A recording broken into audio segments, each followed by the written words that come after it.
fine. Right. And we've already looked at it a whole lot, so.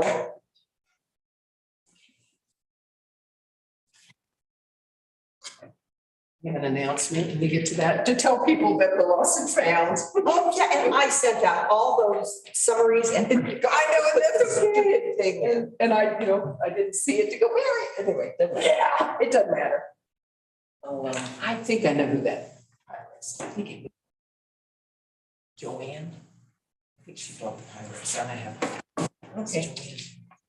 Peters. Oh, yes, yes. It's just a food salad, Right. but it's just so dumb, but I'm like, I don't need that. Well, and I'm it's gone with them. I like my Pyrex. I know, me too. I love love those that. Pyrex. And it says how big it is on the top. Right now, it's very nice. It doesn't, when you're too old. Oh, like my voice is in the hall. Must be getting there, because I just transferred all of my plastic You can glass have Pyrex, and I would be sad if I lost it too. Isn't that in your file? What? Deputized one was his account.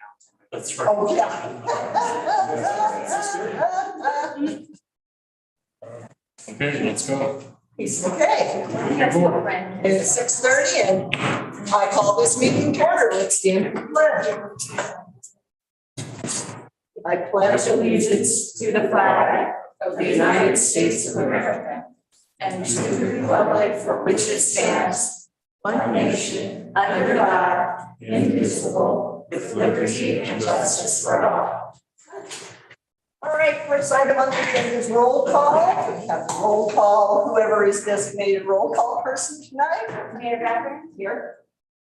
trustee Knudsen, trustee Smith, Here. trustee Markle, Here. trustee Weber, Present.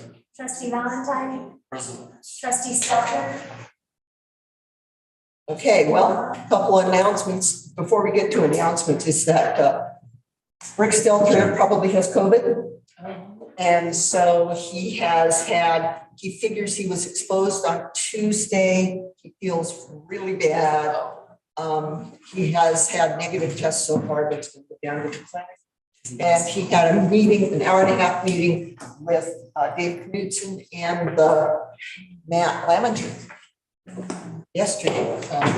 Oh, yes. So if Dave shows up, and I just talked to him, he said like he was going to show up, but he's going to be wearing a mask tonight. And so, something to consider by this board is maybe it's time to go back to masks with this highly contagious variant. Protected if you've had shots. You've been exposed. Did you have it? No, I haven't had, Rick had 4 shots. Yeah, I had in February 2020 after coming out of COVID. So it was like a flu.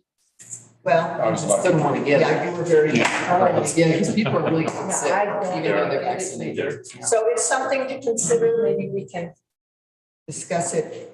We'll see where things are at next week and maybe move forward from that. Okay, next item is the approval of the agenda. Just FYI, the Mountain Harvest Festival is off the agenda. They requested that. Make a motion to approve the agenda and moving Mountain Harvest Fest to the next regular meeting. Do we have a second? Second. Discussion? All in favor? Yeah. Yeah, what was the rationale?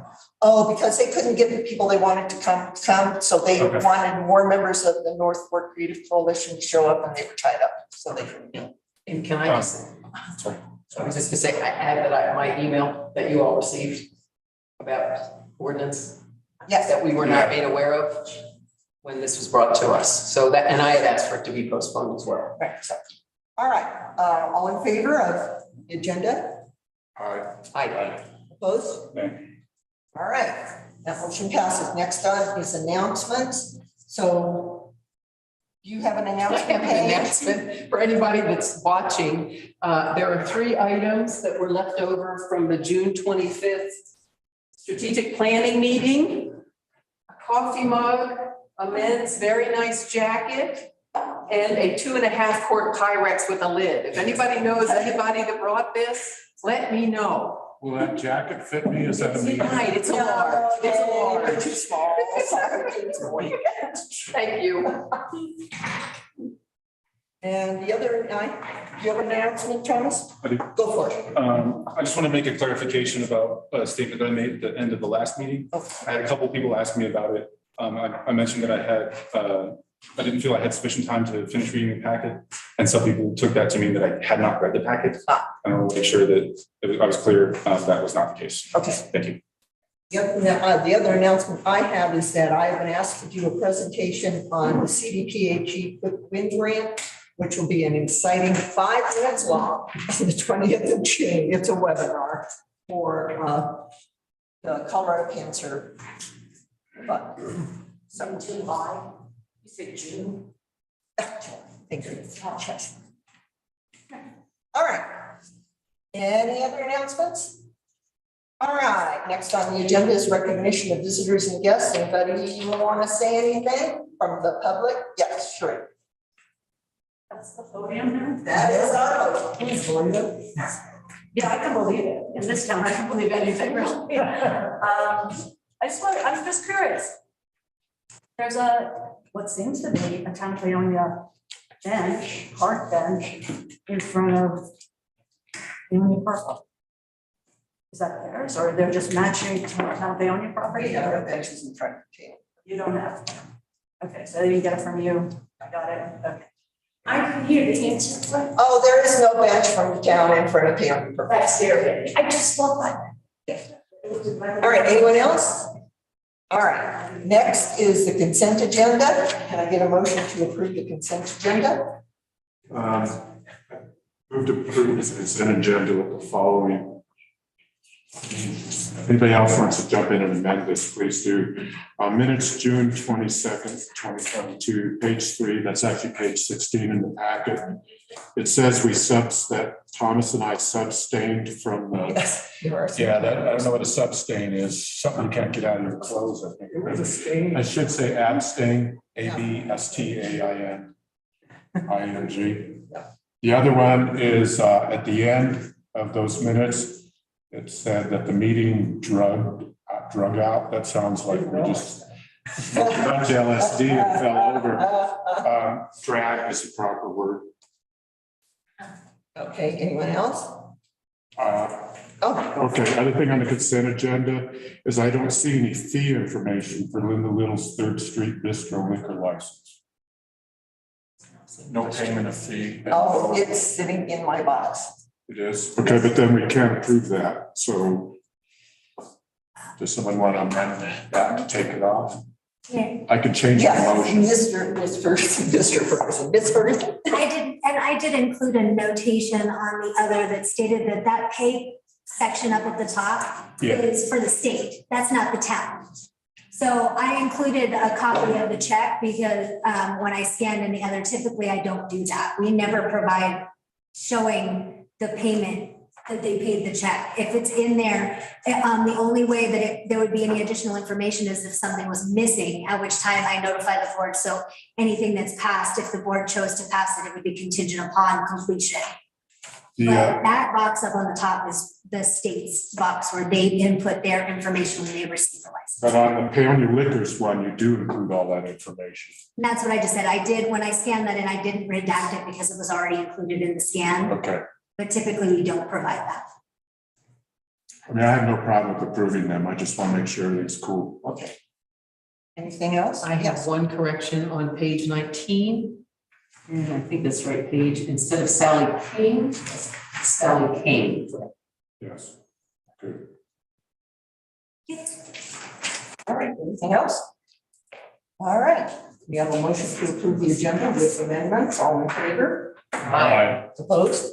All right, let's move on. Mayor's report. The only thing I'd like to say, aside from what's in my written report, is both Paige and I attended the infrastructure summit on Monday. She did it virtually, I did it in person. I think we've covered 3 of the 4 breakout groups between us. And so we're going to get together and put together a document for the board. So this was a ton of information about how we can access the new infrastructure dollars that are coming down from the federal government and what that means for the town. So we will put something together for everyone. Okay. Any questions on the mayor's report? Yes. A statement. I just want to say thanks for the summary of the public meeting. It was thorough and accurate, and I really appreciate your summary and analysis. Thank you. You're welcome. Can I ask a question? Let's see if anybody else from the board has anything, and then we'll move on. Anything else from the board? Yes, Mr. Just a Tuesday. question, did we, since everyone signed up and had emails here, did we go to the trouble of emailing that summary to everyone? Yes, everyone, Oh, good. I Okay. emailed out 82 summaries. Oh, man, thank you, Mary. So yeah, That was really well done. they are all out there. Yeah. Good for you. Yes, please. State your name and the street on which you live. Just wondering, you're gonna put together a report about a meeting you went to, yes, about infrastructure Right. and dollars. Where will that go? Who will get it? Well, first off, we have to put it together, then we'll probably send it to the trustees, and then we can put it on the website. Okay, because wouldn't that be good for everybody? Because I just Yeah. thinking that is there any way to do a broader thing because so many people don't look at the website? Well, we can put it in the packet. Okay, well, Stuff kind of gets hidden there. Do we have a current events kind of thing on our webpage? Actually, Yeah. there's- Regarding this, thanks, Joan, for bringing it up. okay, We had a motion on the 30th, I think. No, June 9th, I'm sorry. There was a motion that was made, I made on June 9th to have the topic of communication of events on the next agenda, and it never made it on there. Oh, I missed that entirely. Yeah, so I was wondering if we could actually get that on our agenda Yes. this time. Yes. And hopefully for the next one, because I get the same sentiment from a lot of people, I think, that they would like to participate more fully, but aren't informed in time of meetings and events that they feel are in their interest to participate in. And I think it only serves the public to just be more transparent and communicative. All right, we can do that. So, I'll forego a formal motion again this time, but if it can be on the Yeah, it 28th, that would it be, will be on the next agenda. thank you. All right. Anything else on the mayor's report? All right, let's move on to the town administrator's report. Ms. Ferguson. I included a written report in the packet and have a few additional items to provide to the board. The first is to let you know that the first auctions with public surplus have closed, and the auction, the auction netted $40,000, $808 that will go back into the different funds. I do plan to provide information to the board on which fund will receive which amount, but I don't have that with me today. The Delta County November general election is coming up. We did receive our notification from the county that if there's anything that the Board of Trustees was considering that we would want on that coordinated ballot, we need to notify the county by August 13th of our interest to participate in the election. And then it's pretty quick after that, that the whatever the ballot language would need to be submitted to the county, certified and submitted to the county. I also wanted to let the board know that the town received our second and final disbursement for the ARPA funds. So that was the second payment of $184,616.39. And the board had also requested the total cost for the recruitment for the police chief position, and that has been finalized, and the total costs associated were $17,692. And that's all the additional information I have. Thank you. Any questions for the town administrator from the board? Yes. I was curious about if we wanted to put something on the ballot. Does it cost us anything because the election's already happening?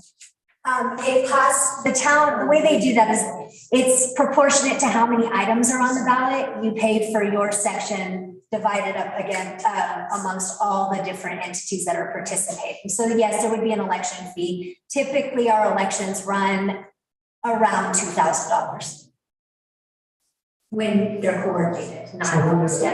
So like if we had a specific question for the voters that we thought was controversial, and wanted feedback about this, way to get at it, but it would cost us money to do it. Yes, well, of course, we don't pay anything when we don't participate. Sorry? And we don't pay anything if we don't participate. Thank you. Any other questions for the town administrator? Yes, Paige. I have several, and the first one is on page 47, the top of the page. It's Senator Bennett's office has confirmed submittal of the congressionally directed spending request. I can't remember, what was it we were asking for with that? We were asking for spring box repairs in the amount of $771,000. Boy, that'd be nice. Yeah. Okay.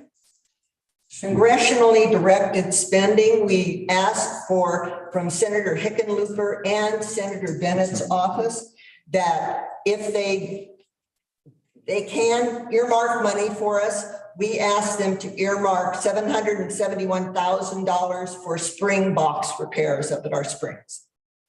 We'll need more than that in the long run. Yeah. Well, in the long run, but it'd be nice if they just handed it to us. I'll take it. Yeah.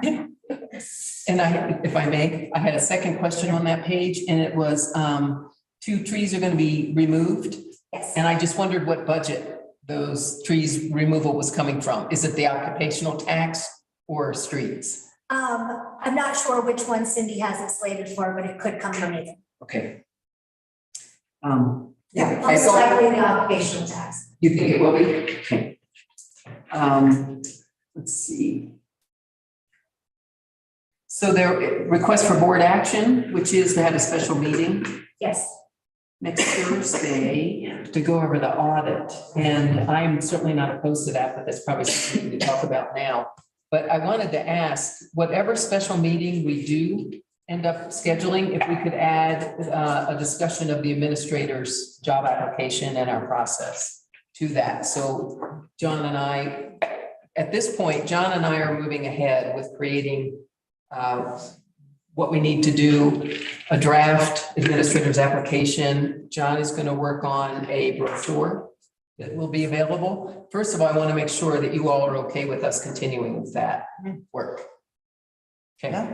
All right. So then what would be really nice is as soon as we have another meeting to get that on the agenda. So if there's a special meeting to look at the audit or whatever, please add that to the. Will it be ready in a week? We can have it ready in a week, a draft. Okay. Yes, I think we could, we can do it. All right. We could also push that meeting to a different day, And it'd be the 21st. Depending on the order. Yeah, the thing with the audit, that's usually pretty long. Yeah, I remember, but I mean, if it needs to be a different day. I don't know if we want to discuss that. Well, I think, as long as we're there and it's on here, we might as well discuss it if we want to do that special meeting. Okay. Or what we want to do. Do we with need a that. special meeting or a work session? Are we going to be making decisions at that meeting? It depends. If we make, if we're going to put the Administrator. administrators thing on, then we're probably going to make a decision. on Yes. that. Yeah, then, Versus the audit, we're just going to do the review and we won't Yeah, make any decisions on that. Yeah, Thomas? So, I moved to schedule a special meeting. I moved to schedule a special meeting for July 21st, 5 p.m. Do I have a second? next Thursday. Yeah, next Thursday. I may or may not be able to make it. I got to check my calendar, but go for it. If I can make it, I can. With the audit and administrators, what do we call it? Job, position, job, Yeah. Job advertisement. job. Yes, thank you. I have it, Yeah. July 20th, To be talks. but the 21st, I'm unsure. You want to do the 20th? Check my schedule. Sure, Peggy. That was. Yeah. That was my ask on behalf of John and myself. Yes. Well. Want to try the 20th or the 21st? 20th is best for me, 21st may not, but I'm not essential, I'm 1/6 essential. How long do you think, Corinne, how long do you think it might take to hear back from the auditor? I'll have to ask, I can ask her tomorrow. I would hope to hear back same day. At the latest, it would be Monday. Okay. That gives us enough time to reschedule, which we can do offline. You've got a motion on the floor. I'll second what you have. Okay. Did you want to amend it for the 20th?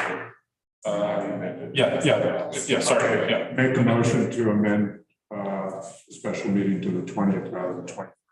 We have a second on the special, on the amendment. I'll second. All in favor? Aye. Opposed? All right, so we have a special meeting set for then the 20th of July at 5 o'clock for the audit and the town administrator search. We got to go back to the original motion. Yeah, that's what we're doing now. With the changes. All right. I'm your teleprompter. Oh, is that what you are? All right. Your crayon. So again, we have a special meeting, we have a motion for a special meeting on July. Ooh, why did I put 5th? It's not gonna work. July 20th at 5 p.m. to cover the audit review and the town administrator search. All in favor? Aye. Opposed?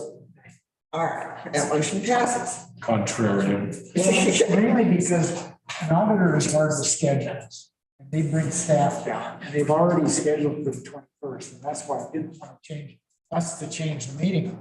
That's why I'm voting nay on both of them. Because I think it's wise to, if your auditor says this is the date they want to come, you should honor that.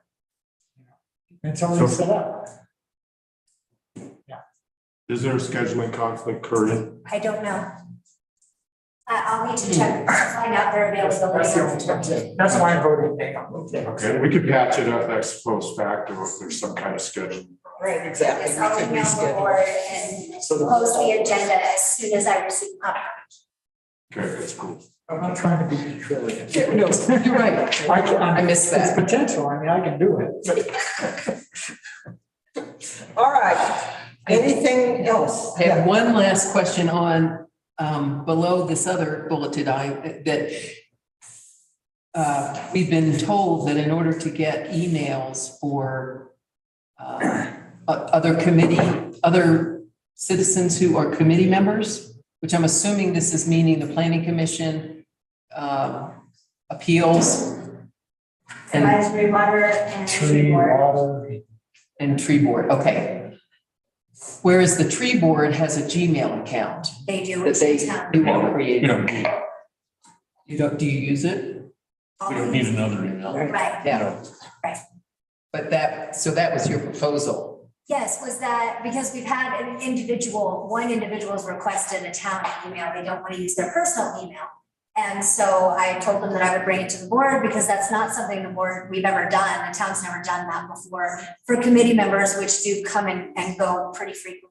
And because of the cost, there's a cost associated. So typically people that didn't want to use a personal email, there's created an email through a free service like Gmail. That's what the tree board's used for several years. So I just wanted to have direction from the board on whether or not you want me to direct community members, if they don't want to utilize their personal, to create an account specific to the committee, or if you want us to make email addresses for each committee member as they come and go. I signed the checks for that today, and yeah, it's money. We have like 22 email accounts. Yes, Yeah, that's what I saw when I went through the invoices. yes. So yeah, I'd say it's not just hand them out to everybody. Yeah, Kate? I was just gonna ask, because I only have seen tree board has a Gmail account and it is one account for all of you to access. Or do you each have your own account in Gmail as the tree board It's one. members? We're fine. Yeah, well, no, I'm wondering about logistics. So if you have one Gmail account, does one of the tree board members manage that account and look at it and reply? Yes, Not all members have access to it? we do. All members can go to the Gmail account? Yeah. Okay. Mostly that's what I'm trying to figure out is, we have kind of disparate people on the planning commission and disparate people on the appeals or Board of Appeals, you know what I'm saying? So I just was curious from your perspective as a committee, how it's been working. Do people go in and look at it and just reply to people? Who's responsible for replying to The people? president does the replying, the rest of us just use regular channels. We've never been directed to use official channels. Well, official channels of, Email. From town emails. Yeah. right, no, I know that. I'm trying to figure out if a Gmail account for the Board of Appeals and a Gmail account for the Planning Commission is even worthwhile. Well, it'll be free and they can do it themselves.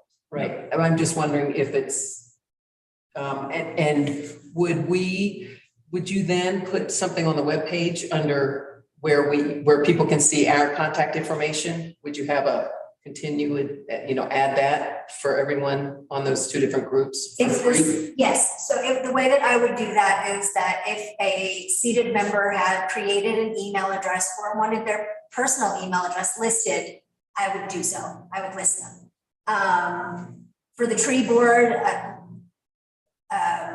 like was explained, right now, Paula has access. Paula sends the emails and things, and whenever it's CC'd to the rest of the board, they utilize their private email addresses. But all official correspondence specific comes through that Gmail account that the chair of that group uses, and then turns over to the new chair, and they establish a new password, and it's a historical, which is how the town used to do emails. That changed several years ago.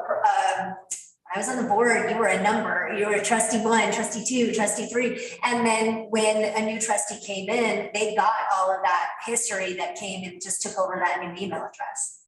And that stopped, I'm not sure why, but several years ago, they started becoming personalized. And so that's why now we have so many.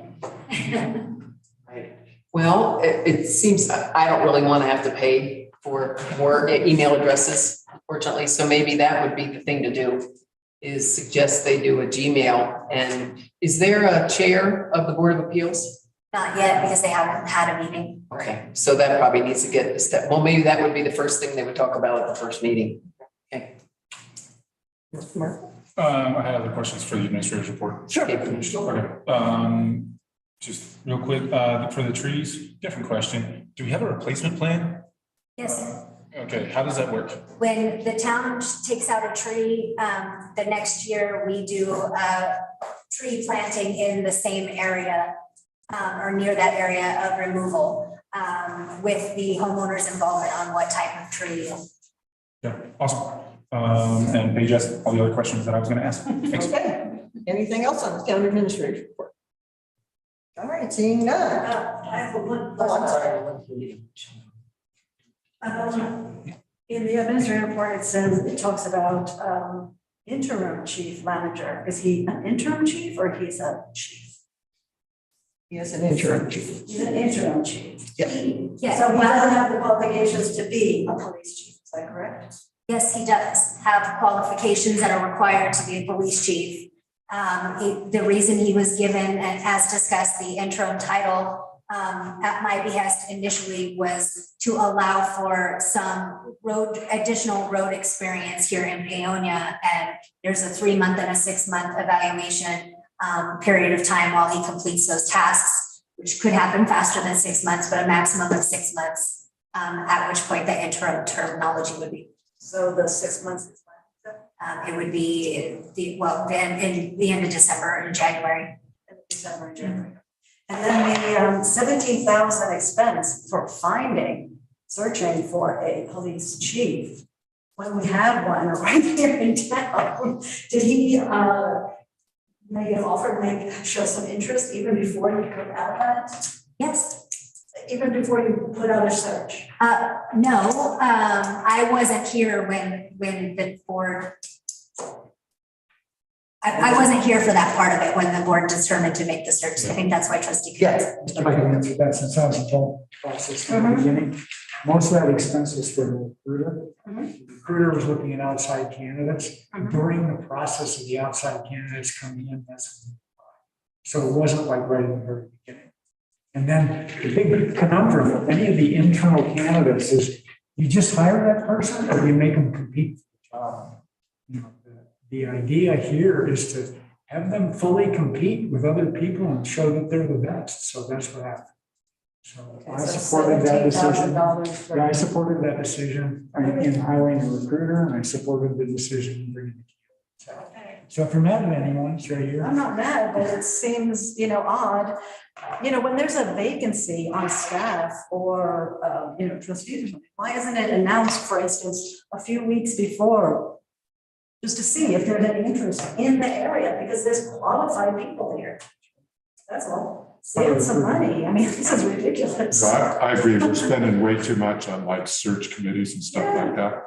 Yeah, I'd like to bring down consultant fees. And Encouraging people to look around, check their neighbors, check their families, check their friends. You know somebody. You laugh, but that's how you find good people. I'm not laughing, I'm just smiling, that's what we're doing. I just cleared my throat, maybe. Yeah. Thank you, Ms. Patterson. All right.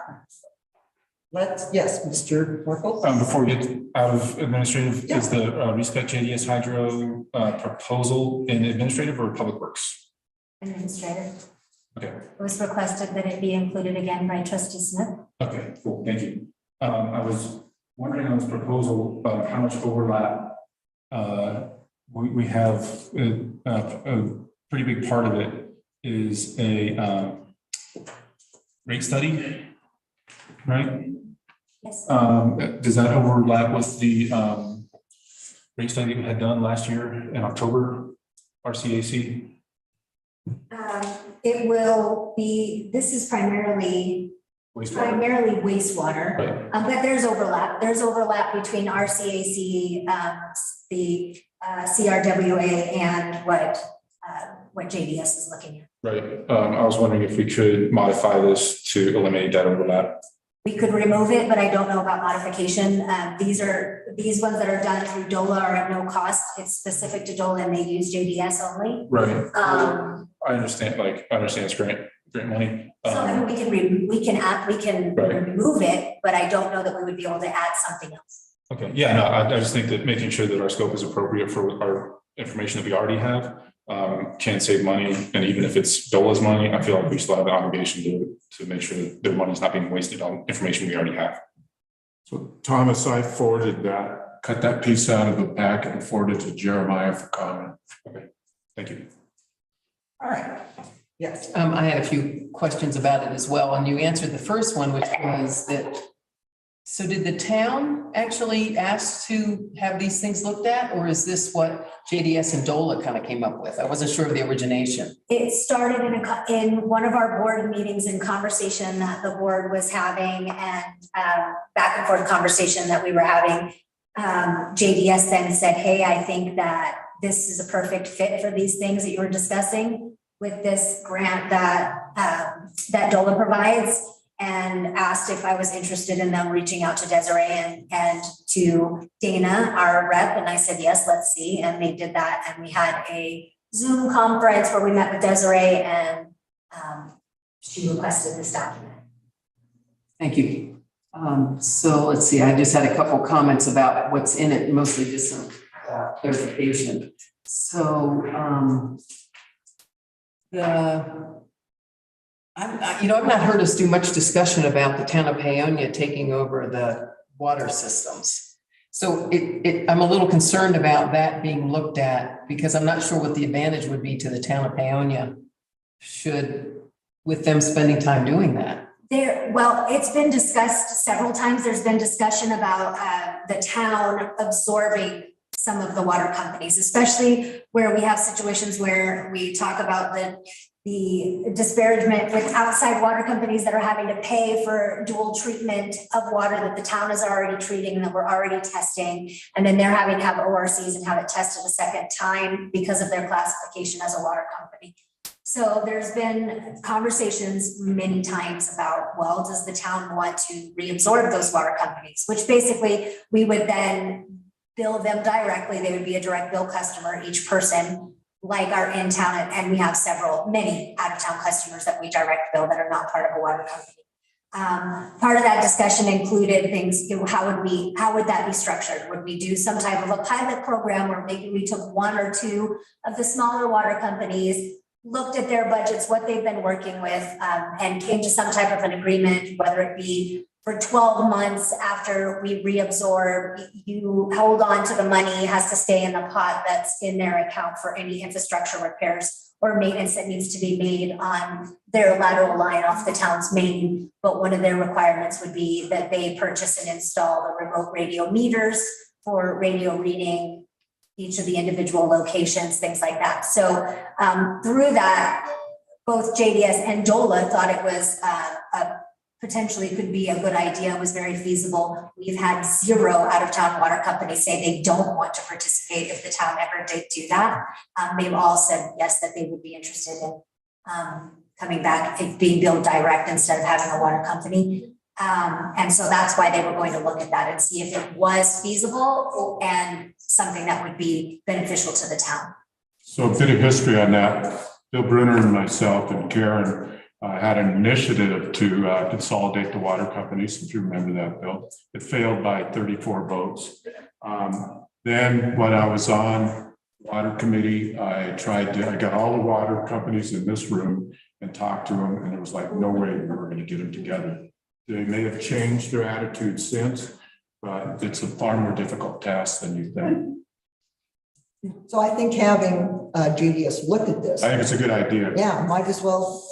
The problem is that a lot of the water companies are, and some of the water companies are in really good shape in terms of their infrastructure, and some are really terrible. The ones that are in good shape did not want to accept liability for the ones that are in good shape. So, And we don't have to bring them all in either. That's.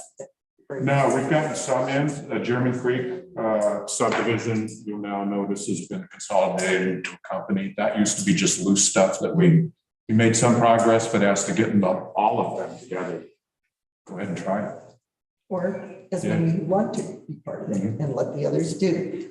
Yeah, Ms. Patterson. Christina Patterson, did you say that you were gonna have the water committee?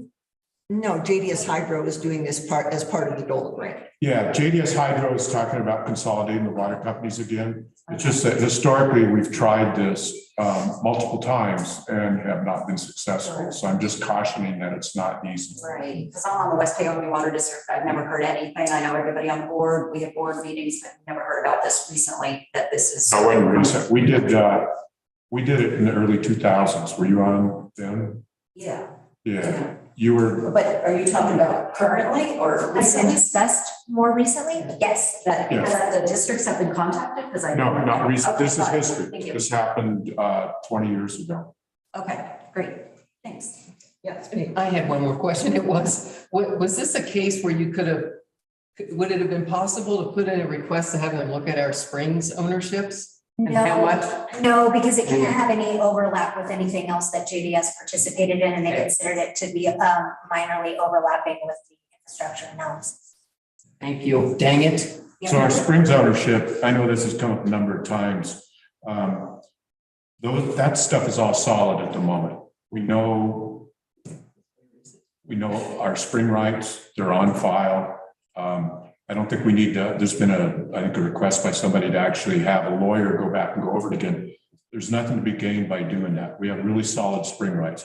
The only one spring that we've had that may be an issue is because its real coordinates doesn't match the coordinates on the map. It's off by a couple hundred yards. Otherwise, everything else, all the GPS coordinates match okay.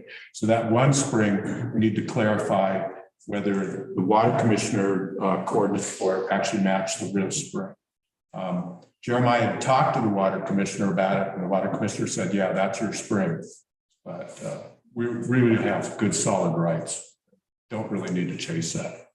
Well, it'd be nice to get it put in a report all in one place and with GIS coordinates. Dave. JDS Hydro report, when it came out in the draft, suggested that we do a legal review just to make sure that it's buttoned up. So that's the reason I'd asked for that. Yeah. Anything else? All right, then let's move on to unfinished business. Yeah, All right. 3 more reports. Oh, okay. Public Works. Well, since nobody's here, the town administrator has answered all the questions. You just. That's right. We're going to treat them separately. Sorry. The bridge work and cleanup listed on second from the last item on page 52. Yes. What is any details on that work? Yes, so we have an annual bridge inspection Last year's inspection noted just that as far as brush and cleanup around the perimeter of the bridge, along the walking trail, things like that. It just needs a real good cleanup and needs some mitigation with the trees and weeds that are growing up there. We don't treat weeds or trees with any kind of chemical or pesticide. So the crew will come in a few hours early and it will be closed and redirected for a couple of hours early in the morning, starting at about 6 a.m. Shouldn't take them more than 3 or 4 hours, and then it'll be open back up. Okay. And the same for the park concrete before that? Which concrete and which park? Oh, they're talking about the approved pad that's going down for the picnic table structure over near the parks. With the salmon stock used to be? Yes. Anything else on the rest of the reports? I had a question.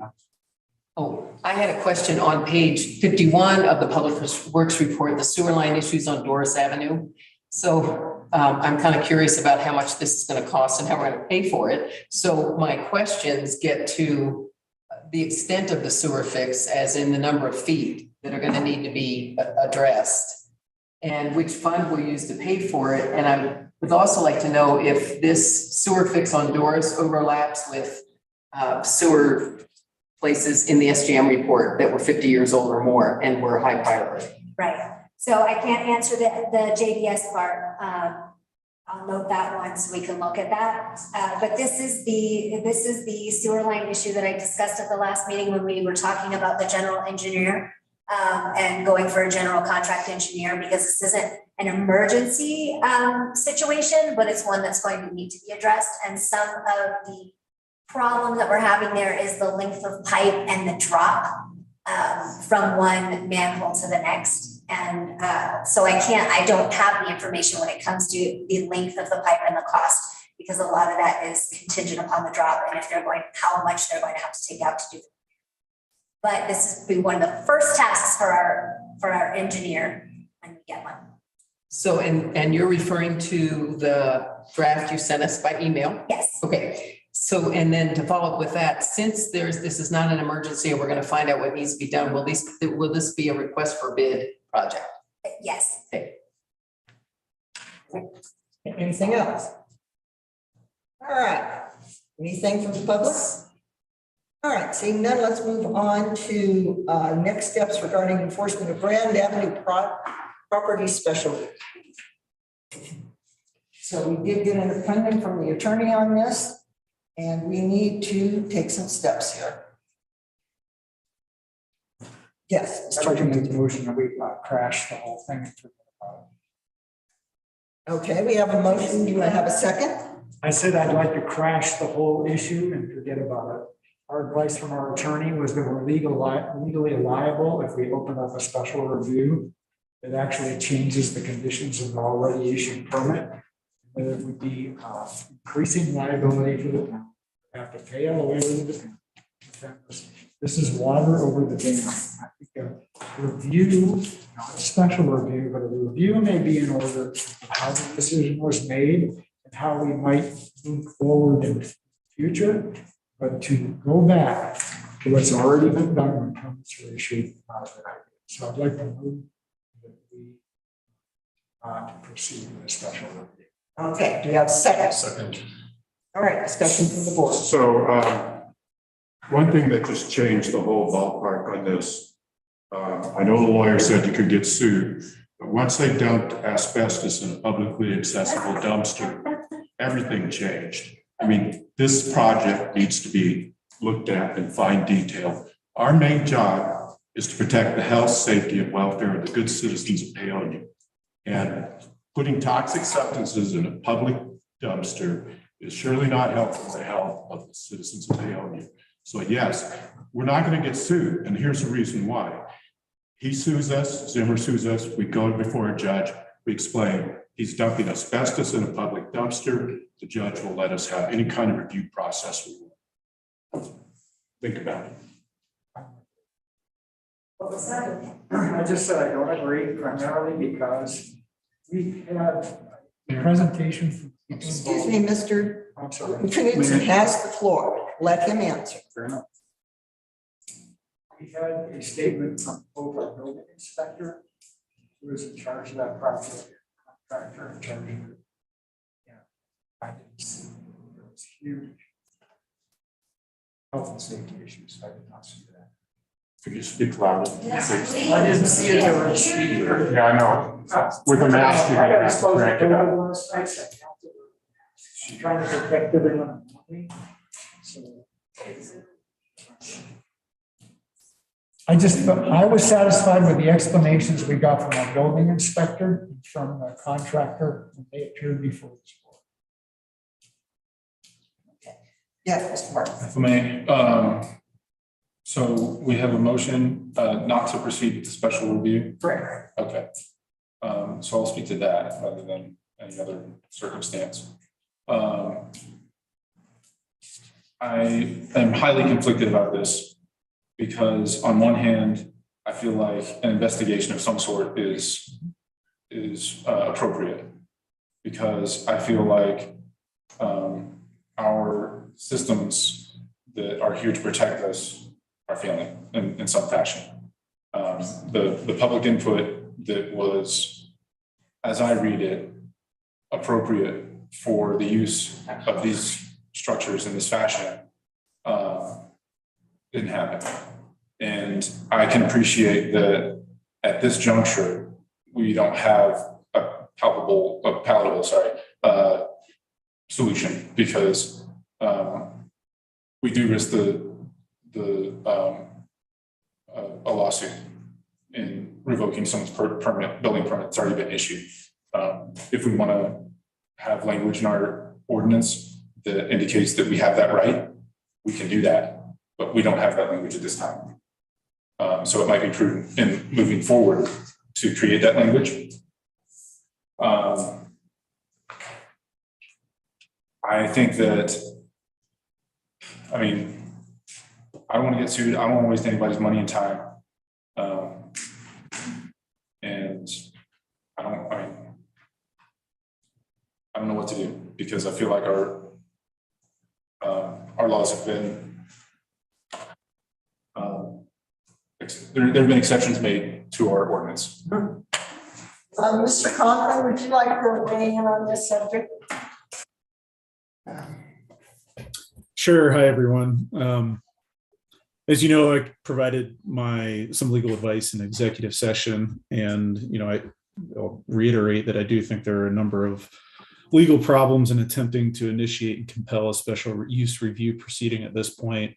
As it relates to the asbestos issue, I mean, it's not relevant at all to a special use review, and so I wouldn't. If that's going to be used as a reason to go to court for this separate procedural matter, it's just, I don't expect a court would find that relevant. So I don't think that would be a factor at all. So, if you have any specific questions, I can answer them, but as you know, I've already provided you my legal advice in executive session. Thank you, Mr. Conklin. Yeah. So if I may, let me just add a little bit of history to this. So I was the one who was pretty adamant that there be a special review at the last meeting where 4 of us voted for it. And by the way, there was a motion passed that we would have a special review, and we've never heard anything back from the administrator about that.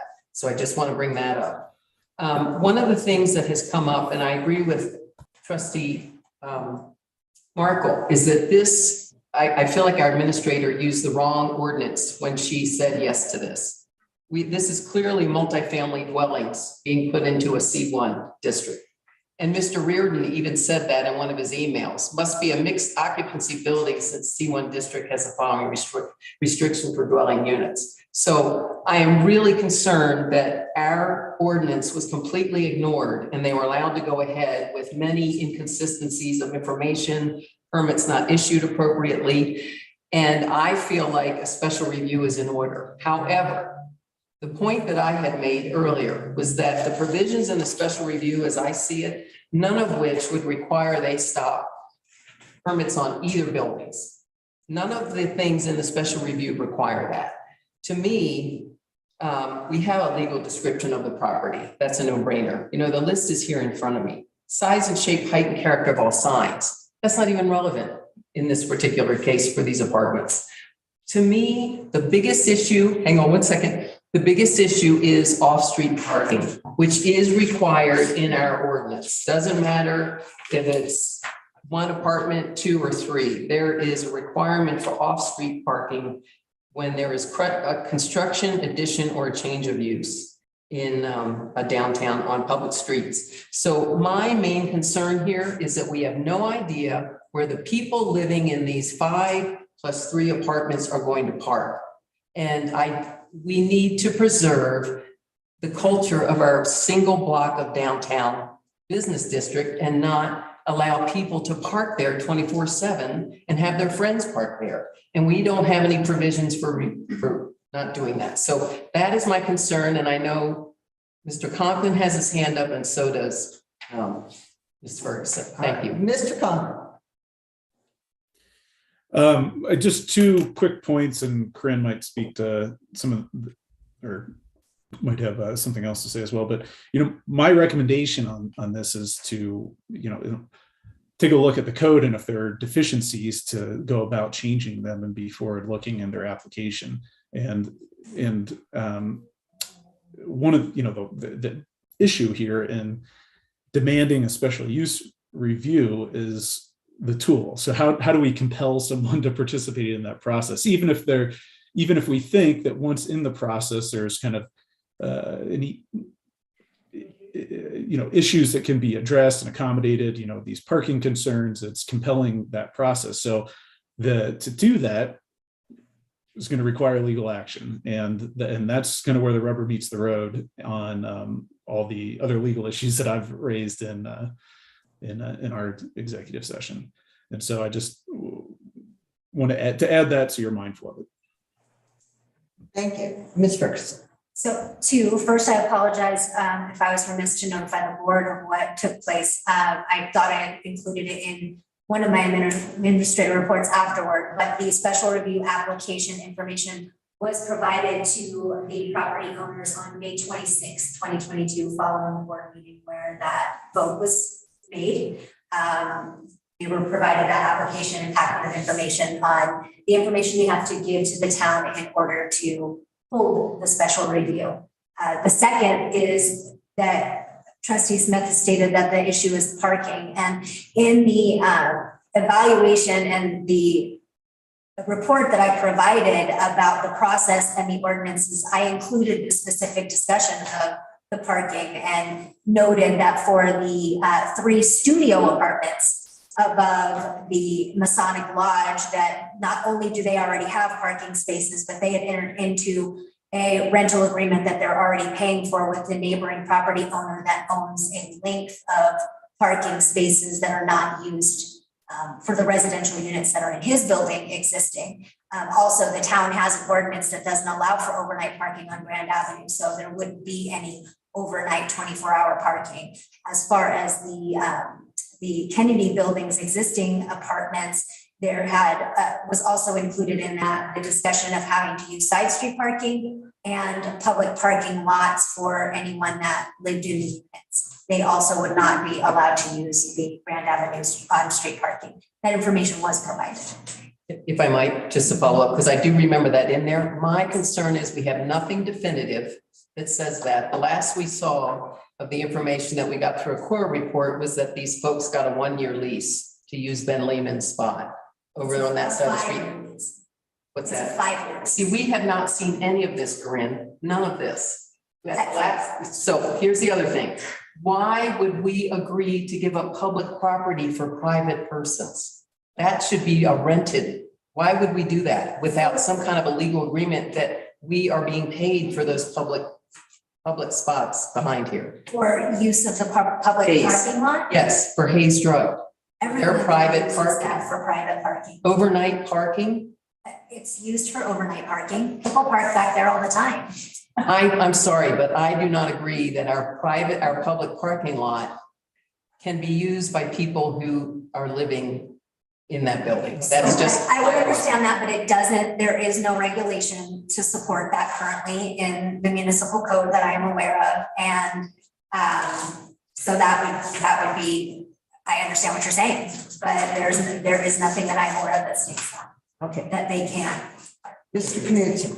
I think we have a conflict in terminology here. Because I agree that, yes, there should be an investigation. We should get to the bottom of what actually happened, what decisions were made, those kind of things. We've been given a lot of information about it. Where my motion is about a special review, as it says in our codes, because that's the landline trying to prevent us from going down. The other thing is we're starting to get into hashing out the issues without all having the same information in front of us. Partially relying on memory. So I really would like us to focus on, I made a motion about not having a special review. It's been seconded. I'd like to call it. Second. All right, we have a motion and a second to call the question. All in favor? Aye. Nay. All right, that requires 3-2 votes. is that sufficient? It's So I think has to that's, be 2/3 of the, you're I right, think it's 2/3. You're right, yeah. She So didn't get a chance to speak. But if the question is called, it stops. Yeah, I understand that. But there's somebody who's in at 2/3. We're just determining that there was not enough of a board response to allow us to call the question. So now the question is still open and we can take public comment. No, I think we need another motion here too. I'd like to make a Wait, we motion. have a motion on the table. We could just vote about it. No, we have a motion about not doing a special review. That has been Did you make a motioned second and motion? seconded. Second, okay, got it. So So what we kind of need to review hear- process are you talking about there? Okay, Thomas? Just point of order, we're way out of rounds of discussion about this. We've been going back and forth quite a few times. Can we agree to speak one more time on the issue? would agree with that? Okay, I thank you. agree. All right. At your discretion, of course. Thank you. Mr. Dixon. Really got much else to say. I think the idea of going back over and in detail, looking at the process and see what we need to change is a good idea. I think investigating when we all have exactly the same information in front of us is a good idea. I made the motion because I don't want to go down that big landmine. So that's the reason. Okay. I have nothing more to add. Time? My reading of Jeff's advice was legal advice had to do with what Dave's talking about, that some mistakes might have been made, all this review could happen, but what we're talking about is unwinding. That was the term that was used. Unwinding the process opens us up to enormous legal liability. And I don't think we should go there. Anything And else? my last comment would be that I am not going to push for a special review in this case, even though I don't think we would get sued because I don't think they would have to stop what they're doing by any means. But I do want to see more definitive information, including the leases and the agreements for the parking that will take place with both buildings. Okay. Yeah, the parking issue, traditionally, we've never allowed people to use the public parking lots overnight.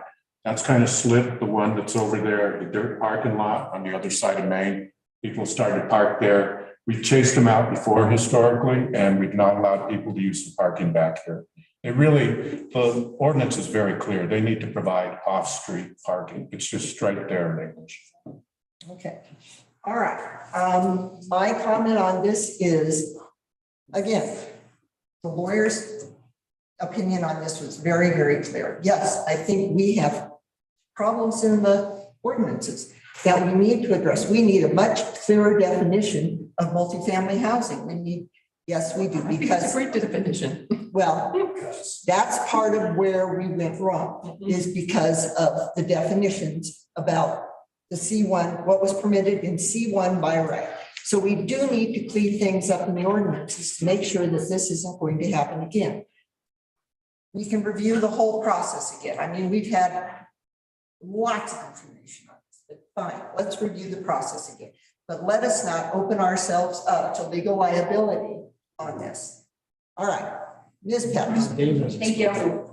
No, speak once. He had his. Christina Patterson. So I'm not sure if that Hayes Drug has a building permit for the top floor. And what difference would that make? Like, if there is no building permit, then there's nothing to revoke, then there can be a special process. There is no building permit for the top floor. The building permit was for the middle, the store floor. So there is the opening for the special review without. Again, yeah, but still, according to There is the no lawyer, permit for the top according floor. to our lawyer who has expertise. I'm not sure the lawyer knows that there is no permit for the top floor. There is no agreement field from the town to develop the top floor. There were no plans, there was no nothing. So that is a different animal entirely. All right. It becomes a different animal entirely. And that parking situation, like, what's to prevent people from putting their trailers, which have been a lot, or cars or anything overnight? Just like it's a public access then. If you open it for some people, this is the thing in this town. If you are giving, I'm gonna say it, special dispensation and favors to some people, then everybody needs to have that. Why should anybody else follow the building codes or the zoning codes? Repeal them all then. Like, really, this is ridiculous. If you're giving a handful of people special favors, and I've seen it with the last administrator, he did special favors for, you know, I guess I can core it and bring it to you. You don't know, like, thread it through, but they're special favors. And if some people are, give it to everybody. Thank you. Because then you're gonna have a lawsuit from people that are not getting those special favors. And I wanna know how many lawsuits are currently against this town right now? How many? Okay, It basically, our employees are the only ones that sue us. all right, thank you. Mr. Burke. Mr. Knutson and Mayor Bachman, who wasn't mayor at the time, had no compulsions in entering into a lawsuit against me when I wanted some information from the town. They could have Ms. chosen. Patterson, please respect the And, people who are speaking. She's right. There's been no permits issued for the upstairs. It's very explicitly stated that that's a separate project. So how can you be liable for rolling something back that hasn't been there? Show me an authorization for that. It doesn't exist. If you will check with the county's website, in 2014, the assessor reviewed that building and found that there was no plumbing. This is on the county's website, no plumbing and no heat to the upstairs. That there was 2 half baths downstairs. For just a second. Wait a minute, he's talking. Miss, please, She's not bothering me, you are. respect the people who are speaking. If you have to take a conversation, please take it out of the room. Thank you. Anyway, the county record, 2014, no plumbing, no heat to the upstairs, 2 half baths and a sink in the pharmacy downstairs. There's an attempt being made here to conflate the abandonment clause under the building code with the abandonment clause under the zoning. Under the building code, you can have a restaurant. You can close it up for 10 years. And if you want to come back and open it up as a restaurant, according to the building code, it's still a restaurant. But if in the 10 years it was closed, the town passed a zoning law that said restaurants are not allowed in this zone. And our intent is to get rid of them in this zone. There is no way to come back in and claim that you haven't abandoned that use under the zoning code. And that's what's happened here. It was lived in a long time ago. It was not lived in when zoning was enacted. It didn't even have a year's grandfather clause grace when the zoning code was enacted.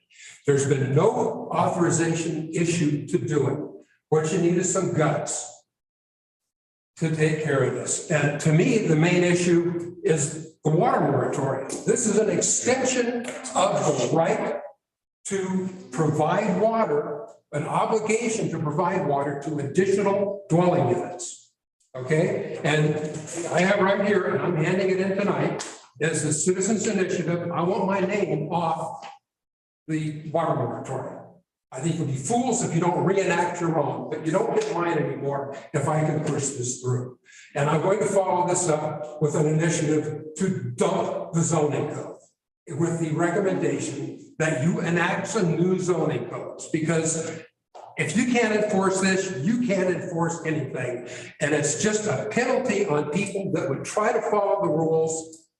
And just an absurd, insane tolerance for incompetence and insubordination and greed. Thank you very much. Anything else from the public? Here's All right. 5 minutes. Seeing none, we have a motion and a second on the table to not go through with the special review. All in favor? Aye. Nay. Nay. We don't stand on this. So we have two positive, no, we have not voted on this. So we have 2 nays, 2 ayes. Please state the reason for your abstention. I have, I choose to abstain. I'm not required to move aye or nay. I don't have to qualify my abstention. Okay, well, I vote that aye on this, so it passes. All right. So we do need some kind of review process. Yeah, I'm not done. that's what my second motion. That's what my second motion. Okay. All right, please, can we have quiet in this room so that we can continue our discussions? Thank you. Especially with someone.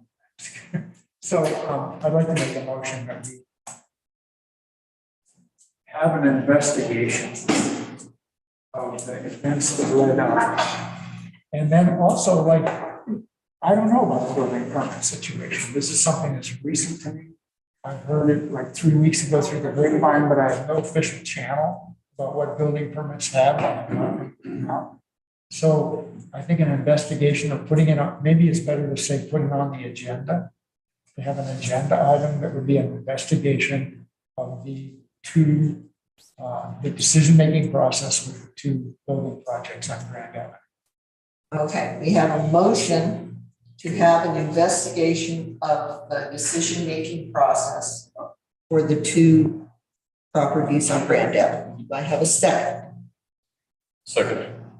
Discussion from the board. So how you could, I mean, you said investigation, but I guess the word's not clear to me. What sort of a protocol and structure are you talking about? Well, first of all, I'd like the documentation from the town about what permits have been issued, what permits have not been issued. I think that our town administrator's summary of the decision-making process should be part of that record.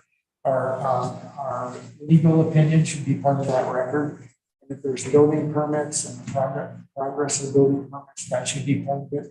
And we should also cite in that investigation the actual parts of the code that apply to this thing. So that's what I was thinking. That kind of package would then give us something we can look at with more clear eyes and less jaundiced, less opinion. Mr. Markle? I will not be voting for this motion. I feel like the time for this was in February, and we have missed the boat in a very by a wide margin.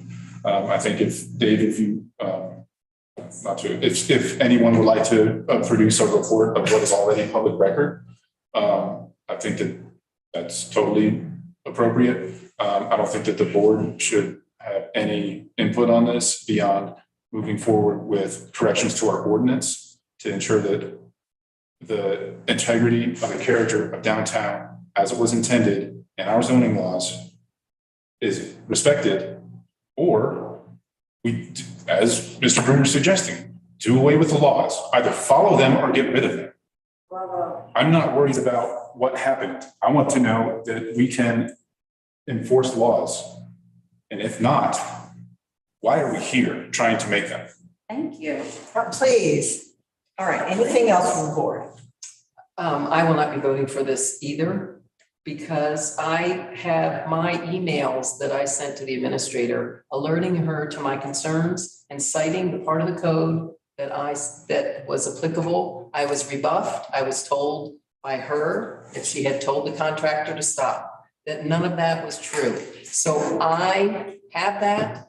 It's public record, but this is why I'm so enraged about this. is because I tried to get some handle on this back in February. And then I was rebuffed because the administrator had to take time to put together what I think was a very gyration, like a Gordonian knot of information. So I'm going to stop there. And I'm going to be voting against this motion, but I have another one to make when we're finished. Okay, anything else from the board? I tend to agree with Tom and Paige. And what I'm hearing is that's every reason to look at what happened, what did happen. So I'll be voting for it. Okay, anything else from the board? All right, anything from the public on this motion? All right, seeing none, we have, yes, thanks. The two people that are kind of responsible for this issue are right here. Why can't we discuss right here and now what happened and why exactly?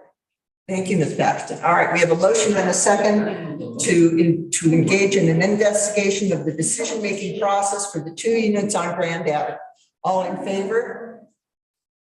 Aye.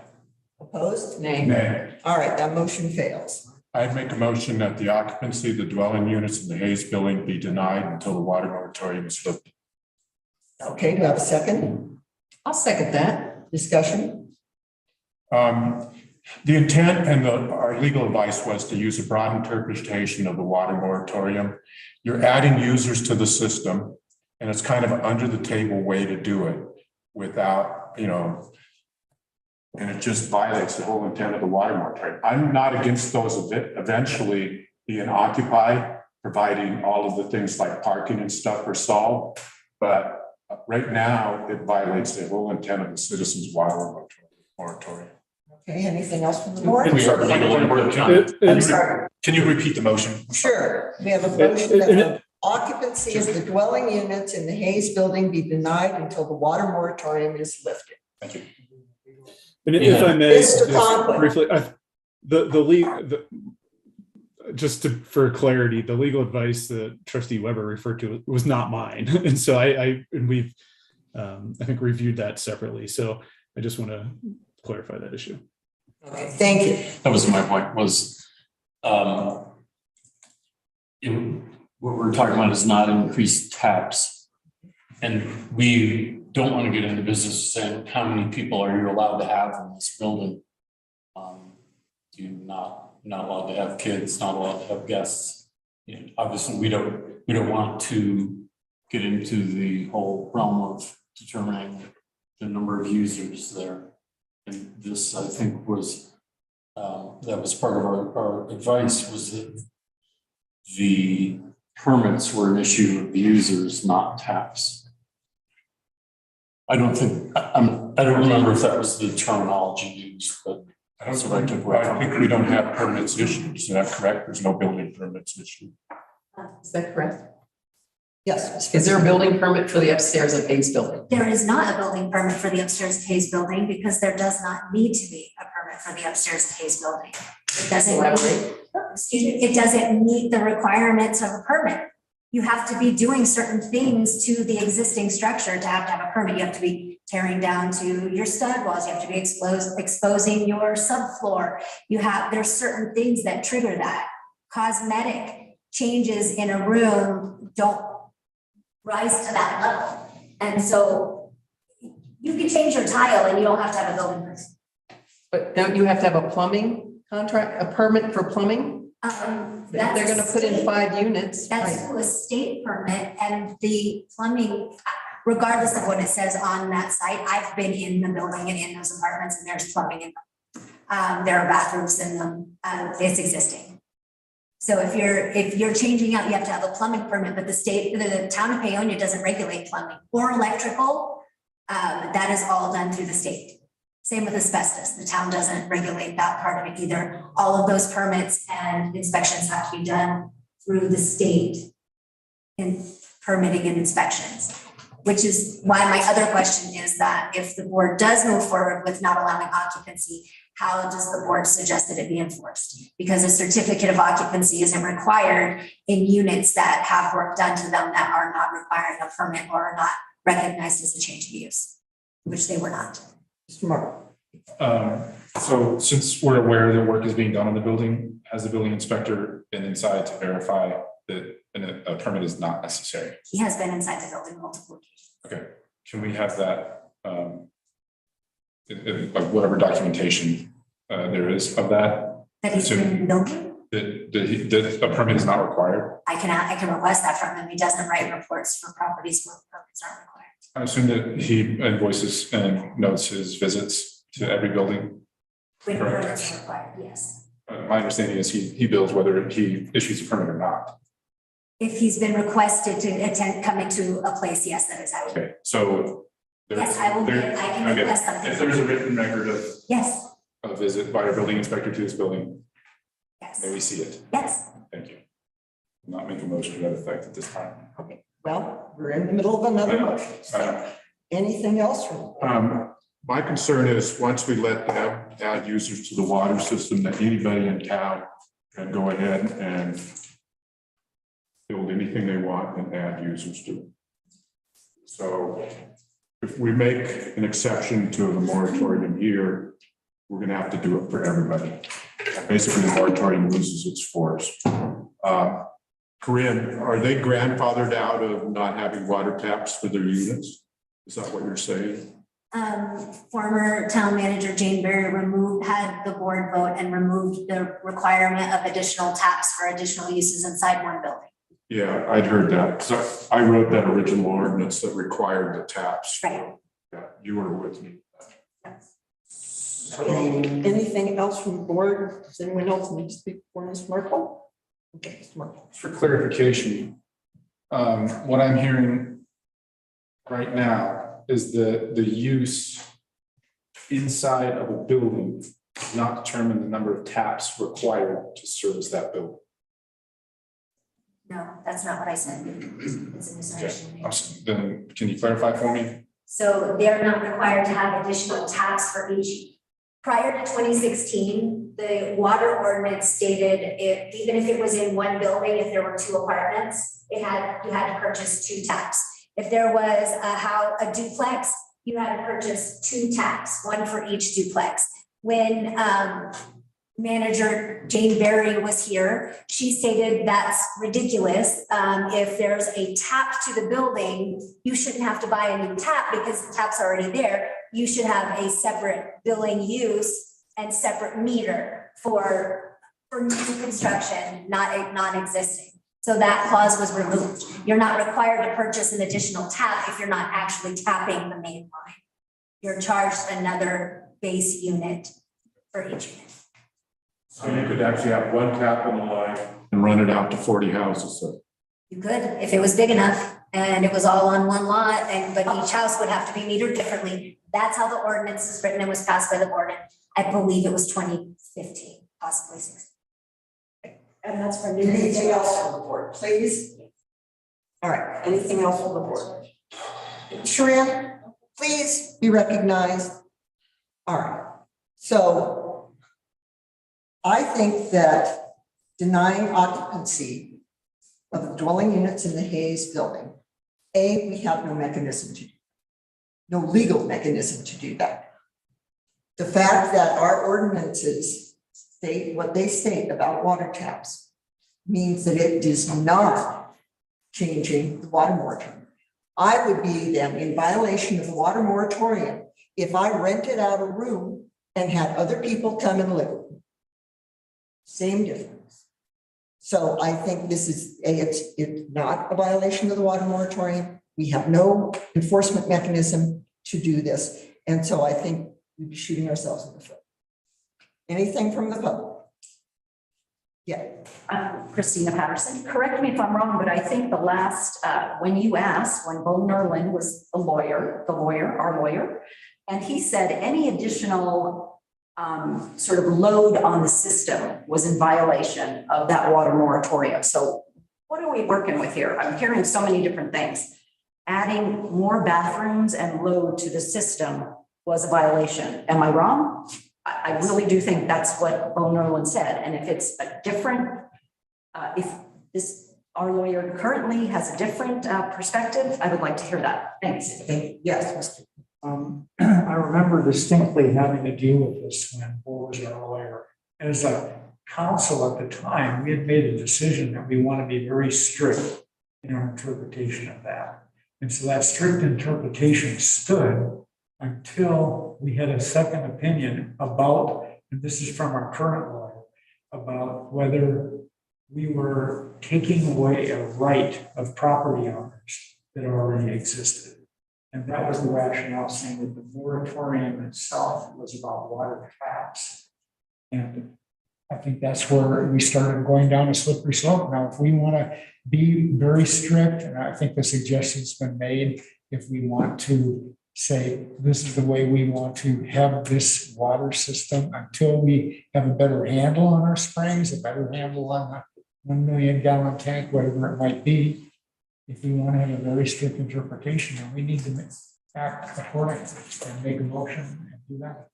And I would like to echo that because I thought we had voted on January 25th when Bo Nerlin said that. Yeah. We had not. We ended up not getting a full vote on that. I went back and listened because I thought that's what stood. So here is the concern I have. We have an opinion from our attorney, but we've never had a motion or a vote about it. So as far as the ordinance stands, it's still on the books as is. We have not modified it through a vote of the trustees. Yes, Mr. Conklin. My recommendation has been that if you are wanting to have one outcome or another, to amend your code accordingly.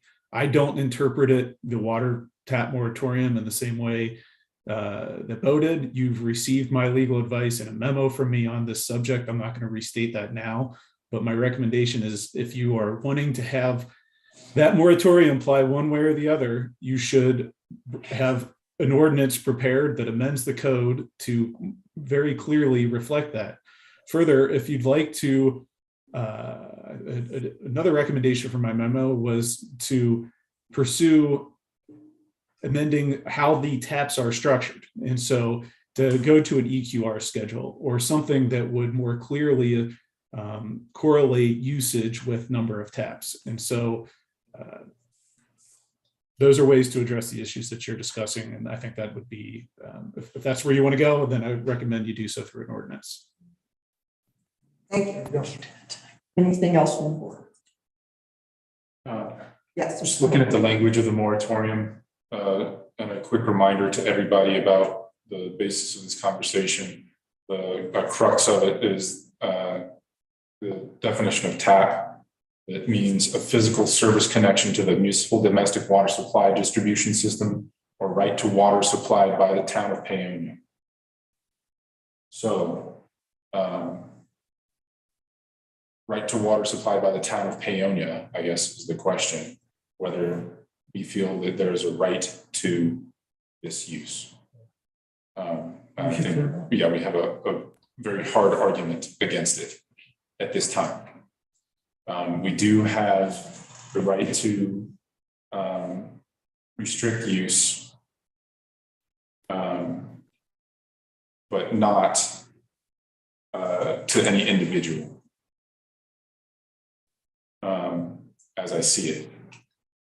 If we want to restrict water use, we have to do it across the board.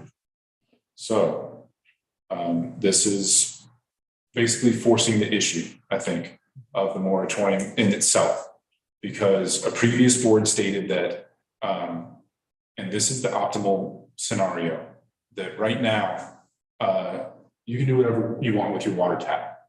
You can water your garden, you can wash your car, you can add a bathroom, and you can build a sauna. And all those uses are fine, just your one tap, right? So what does it mean to the future of our town when we say there's not enough water to go around now again? Because this is a reality for us. So if we want to enforce this, what I see is that we're enforcing the current state of affairs with enforcing the water moratorium. If we give up the use and say, well, really, you can build whatever you want as long as you have a tap, then the reality is that we are changing the use on that system. And we will have to deal with restrictions on that use as an eventuality. Without a limit on the growth of the number of people who are on this system, we will all have to change the way that we live to accommodate anybody who's added onto it. I don't know if we're there yet. That's the question that's the big one, you know, and we've been working on it, but I don't feel safe giving up the moratorium at this time. We're destroying like whatever it is that makes Paonia, I think relies heavily on the water. And without it, my life would be very different. If I were not allowed to use water freely and pay for it, we may as well move out of town, because then we could be in Utah, we could be in New Mexico, and it may become an eventuality regardless of what we do. But that doesn't mean that we belly up and just don't even plan for it. Okay, thank you. Anything else? Again, the motion is that the occupancy of the dwelling units in the Hayes building be denied until the water board. There's a motion on the table. Anything from the public? Okay, seeing none, we have a motion and a second to deny occupancy of the dwelling units in the Hayes building until the water moratorium is lifted. All in favor? I move to table this question pending a result from our building inspector. I don't feel comfortable voting in until I know that the building inspector has determined that permit is not necessary. Okay. Move to table the question. Yes. Clarification on that. Are you talking about occupancy permit? What are you talking about? Well, a C of O is required for any building permit at the end of the permit. Right? Determination of the permit is a certificate of occupancy saying the work has been done to the satisfaction of the building inspector. So we don't need that. I think that without that, we don't have a way to enforce this. And I want to make sure that I want to know whether or not we can enforce it before I say yes or no. I understand where you're coming from. All right, do we have a second on the table motion? I'll second the table. All in favor? Aye. Opposed? All right, that motion passes. You can have your thing. This will come back and very. I think you might be a little ratty. This is like a zombie that would never Yes. go away. So could I have one more motion? I would like to, let me think about this. I'd like to make a motion that the public and trustees see the definitive parking arrangements for the Masonic Temple building and see the definitive parking situation for the Hayes building based on section 16-6-10 and 16-6-40. Second. Can you repeat that for me? Oh, gosh. Okay, I think I have it. Thank you. Okay. That public and trustees see the definitive parking plans for both the Kennedy and for the parking, what? No, it wasn't both. I did not combine them. I did it separately. But, okay, all right. The reason I say that is because I want the Masonic Temple, because it sounds as though they have secured the adequate numbers of parking. If they are going to have, let me back up. I'm All sorry. right, I think we got it. Yeah, Okay, they so- have a We secured have off-steer. off-street parking, but we have no definitive proof of that. So that's what I would like to see as part of the motion for the Masonic Temple building. And for the Hayes building, I would like to see their definitive proposal for off-street parking space requirements as required by section 16-6-10. And I'll leave it at that, section Okay. 16-6-10, All right. off-street parking spaces required. All right, so make sure I have it. The public and trustees see the definitive parking arrangements for the Masonic building and the definitive parking arrangements for the Hayes building according to section 16-6-10. Yes, Is that right? thank you. You have a second? Second. I seconded. Okay, all right, discussion from the board. What's 16-10? Oh, Off-street parking spaces required. The following number of off-street parking spaces shall be provided with the construction, addition, or change of use, which requires a special review to any of the buildings and uses listed. So in this case, I'm saying with the construction, parking spaces shall be, and then it goes down to sets forth the parking requirements for uses. Okay. Yes. Yeah, speak to it. So this, I think, is enforceable. This is our code that we have ways to enforce this, and I don't see that it's been met.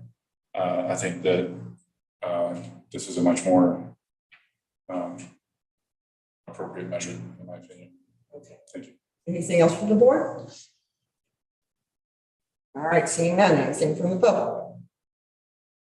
All right, seeing none, we have a motion to have the public and trustees see the definitive parking arrangements for the Masonic Building and the definitive parking arrangements for the Hayes Building based on section 16-6-10. All in favor? Aye. Opposed? All right, that motion passes. All right, now we're going to move on to the Cdot Safe Pathways for Pioneer Grant. It was all in the last packet, all 114 pages. Any statements, requests, questions? Yes, Mr. Mark. Thank you for providing this to us. I really appreciate it, and I hope that we can create a standard of communication where the board's informed of this stuff as it comes together. Thank you. All right, anything else? All right. Second, I did what Thomas said, a lot of good information in here. Thank you. All right, moving on to new business. Oh, I'm sorry, Mr. Duke. I just want to apologize to the mayor because I had, we made a big deal about this, about what the public input. Not on this, that type of thing, and hope you accept that. But, thank you for providing us. Sure. All right, new business, review of town attorney request for proposals. We have a copy of the new request for proposals. Any comments, questions from the board? Yes, Mr. Clark. We had our first public safety committee meeting yesterday, and one of the concerns is if our current attorney is up at the end of July, our chief is left with no attorney to consult with until we hire a new one, which would be sometime in September, if that's the timeframe. So I don't know how we fill that gap in between, because typically staff needs legal opinions, and I know for sure law enforcement does. So I want to make sure the board pays attention to how we cover that, because that's a big. We have gone before with no attorney and things roll just fine. We've had gaps, so just like we might have a gap in a town administrator or a gap in any. Respectfully, you are not the police chief that needs to take advice. Yeah, we've survived. I'm just trying to respond to our police chief, who made it very clear to us that he would appreciate having that. He's in the interim position. I think he wants to be solid with the town as far as decisions he's making. This morning, I was in Glenwood to look at CSRS's law enforcement update. And there are so many moving parts about use of force and new laws coming along that I can see where he's very concerned about not having an attorney they can call on during that time if something comes up. In other words, there's no backup. Yes. Well, I was just going to ask if Mr. Conklin would be willing to continue for only those questions from the police chief.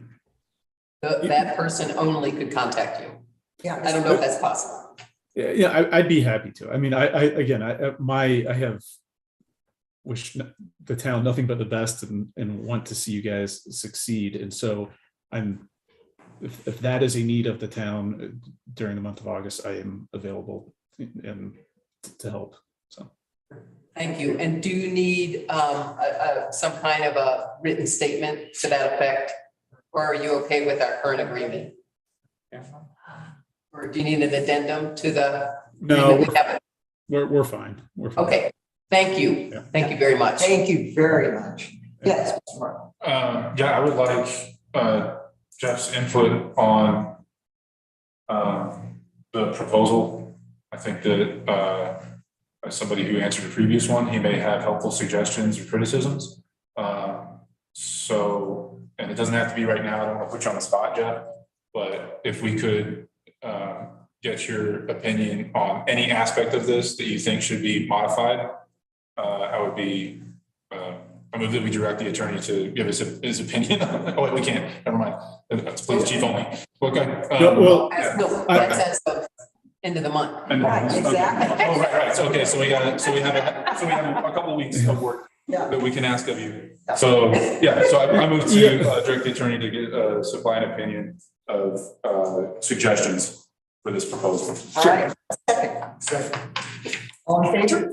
All right. Aye. Opposed? well, Okay, Jeff. I'll tell you right now. I mean, it was when I responded the first time. It was a thorough proposal or RFP, and it was organized.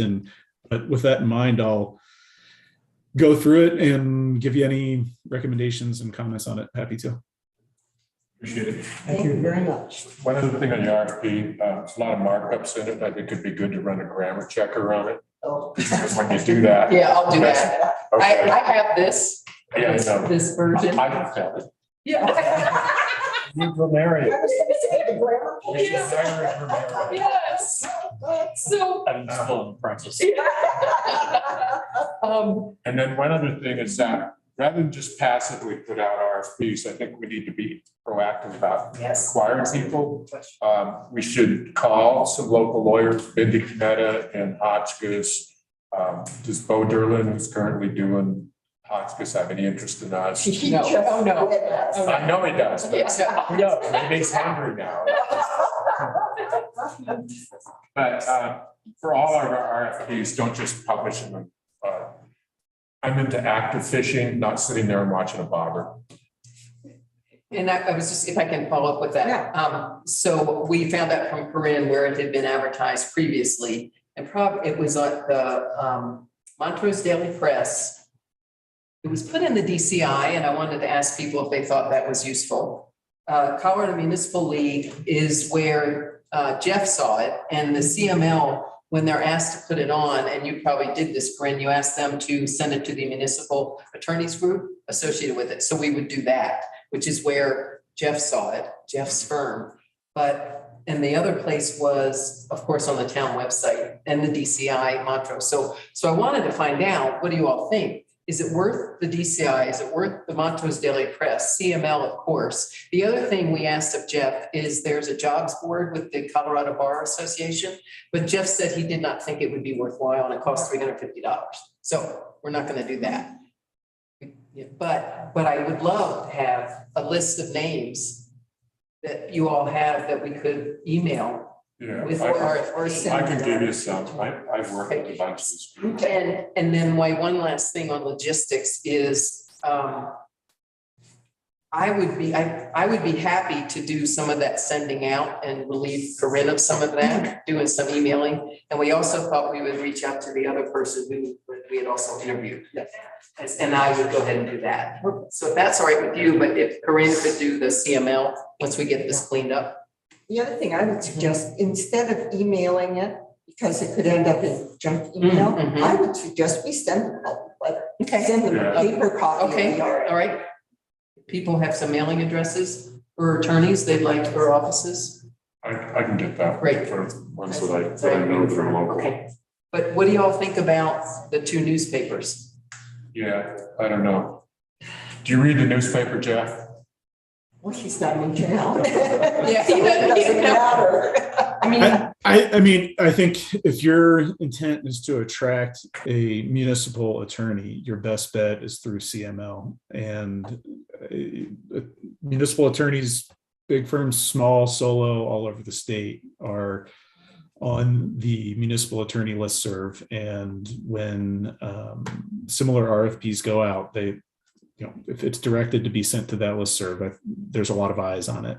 So if you're more interested, I mean, I can say if there was an advertisement in the Post Independent in Glenwood Springs for a town attorney, I probably wouldn't I don't know how many eyeballs are going to get on that, but if there are other, but if in that area there are more attorneys that might be looking there for potential clients, it's an option, but it doesn't seem like a high hit advertisement to me. Thank you. Yeah, I tend to agree with that. If we want local attorneys, we can send them the RFP and see if they'll. Yeah, just mail it to them. Yeah. Best way. Okay, anything else on this? Yeah, Mr. Knight. We have several people applied that weren't unqualified the last time. It seems like as a courtesy, they ought to be getting that letter. Yeah. Yeah. I was going to do our second runner-up, of course, but would you like to go the other? I think as a courtesy, it would, they went to the trouble of applying. Yes. Throw their hat in. Okay, anything else? All right, then let's move on to what? Well, I just want to make sure we're not confusing who is the point of contact, because if someone sends out an email saying, here's what we have available, but the point of contact's are there, that gets really confusing for them. So, I was thinking if I would just do a quick cover letter and just sign it by, just have Corinne's Yeah, no Corinne's signature, but I'm Corinne's gonna give you. Corinne's contact, leave it with Corinne, it's but just really, I just want to be consistent. It's unprofessional. right. All these Right. different. But I'm just trying to relieve Corinne a little bit of this, but that's what I would do, is just have Corinne be the contact. Yeah, and then she can just funnel you guys. Yeah, and the last thing I'd want to do is, Corinne, I took this off the PDF that you sent me, I just converted it to Word. So I think I will need to get it direct, that logo in a better form. So if I can send it to you once I get it cleaned up, once we hear Jeff, we're good, I can start cleaning. Yes. Okay. You're good. Start cleaning. Go. Personnel. All right. Next, we have establishment of role of town administrator for the remainder of the existing contract. So if we are going to consider giving the town administrator a bonus, then we need to have a set of goals for the town administrator to achieve that. And so to set up some kind of goals, I think would be highly appropriate. Yeah, Mr. Moore. I think we could probably base it on the goals from the previous two performance reviews. Okay, is there stuff we want to add to that, however? I think that's enough. Okay. Does everybody have a copy of those? I almost like, Somewhere in the boy, file. I have them right here, because I think I shared those with everybody. I don't know. You don't? Yeah, you probably don't. Yeah. Just send them to me, please. Yeah, Want me to resend to everybody? yeah, that's okay. Okay. And then Right now, you want to look at them now? Well, you don't. Yeah, okay, I'll do I'm not it. gonna connect to this No. now. Okay, No, I have a few others. Careful, I'd like to bring up. sure. Well, I was thinking of a few just tangible things that would be good to have Corinne do before a new administrator comes on, and that is to finish scheduling the orientation tours of all the buildings. I went on, whatever day it was, Thomas and I toured both water plants and the sewer plant Yesterday. yesterday. Was it just yesterday? Thank you. But I really want to see this building and the others that are on the list. And then I believe the resolution has the list of, I think it's vehicles, and that if we could get that completed, and that would be great. And I really encourage everybody to see everything, because it's been so helpful. And I've never seen anything more than this building. So I would like to ask that be a goal. And the other one that I would like to bring up is the town's record retention policy. I don't know that we have one. I've never seen it. And this is something the Colorado Municipal League says we must have. So could you share that so we could look at it? Yeah, and then I would like to ask that there not be any shredding until we see this policy. Till I know what the records retention policy is. It's the state. We subscribed, the board passed a resolution and adopted the state's record retention policy. Okay, could you share it with us? I have no idea what it is. I can send you the link to the policy, yes. Okay. I think it'd be appropriate to have motions to this. Yeah, okay, that's what I was gonna suggest after we got the list, to make a motion. And then I have one more thing, and I would really appreciate it if the sergeant fence could be dealt with by this administrator. Okay, I have a question. It was brought to the board for direction on how to deal with that. No board direction was ever given. Because again, and like the other previous and current attorney had mentioned that, and our trustee Weber has mentioned as well, there are many fences throughout the town of Paonia that encroach on town property. And so because one person has come forward and made a complaint about this fence encroachment onto town property, there's an ask that the administrator deal with the one fence. I would like to follow up because you approved the permit and right under the signature line that she signed, it says, the signature below implies that the applicant fully understands that the location of the fence with regards to property boundaries is the responsibility of the applicant. Any misrepresentation of property boundaries on the fence plan offered for review is the responsibility of the applicant and may result in improvements having to be removed at the owner's expense. I just feel like that's about as clear as it can get. So that's. So all fence permits that have been signed and approved then that encroach should be readdressed. I don't know that you have to go that far, but we know this is an issue. Anyway, yes. You go back and forth. Go. Sorry. I'm looking for direction though on something that's a specific goal. Yeah, I think that we should have motions here so that we can speak about them specifically. Okay. Well, let's deal with the first two because they seem to be relatively easy.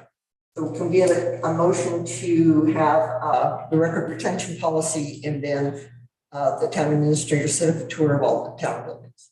What I think, let's say, have the administrator conduct all the tours and requirements as passed in resolution. I don't remember the number. It's all part of a resolution we passed about orientation tours. So if you could reference that, I just don't remember the resolution number. But if we could get that So completed. state that again. Administrator schedule all trustee orientation as required by resolution, blah, blah, blah. Okay. That's all we need to say. Okay. All right. Can I get a second on that? Second, and it's amend the motion, say how do we, can you read it as it stands? That the administrator schedule all trustee orientations as outlined in resolution XXX. Yeah, What is it? yeah, thank you. Amend the motion to read resolution 04/2022. 04. Okay. Second that. All right. All in favor of the amendment? Aye. Opposed? Aye. All right. So then back to That was a nay. what? That was a nay on my part. The reason I'm saying nay is because we're trying to set goals for the administrator on the fly. And we aren't sitting down, all of us with the shared documents, what we want to look at, previous reviews, giving it some thought, coming in, what do we want? 2 months? What do we want? 4 months? What do we want? 6 months? And be more methodical. So I'm voting against this motion because essentially this motion is doing it on the fly without all of us being on this. And we don't have trustees here with us. So that's why I voted nay. Okay, well, we haven't voted on the main motion yet. We just voted on the amendment. Okay. So then the amended motion says the administrator shall schedule all the trustee orientations as outlined in resolution 04/2022. All in favor? Aye. Opposed? Nay. Yeah. All right, that motion passes. All right. Oh, public records, I was just, Well, we'll get a copy. okay. You can keep on there. Yes, it's Yeah, I move that we include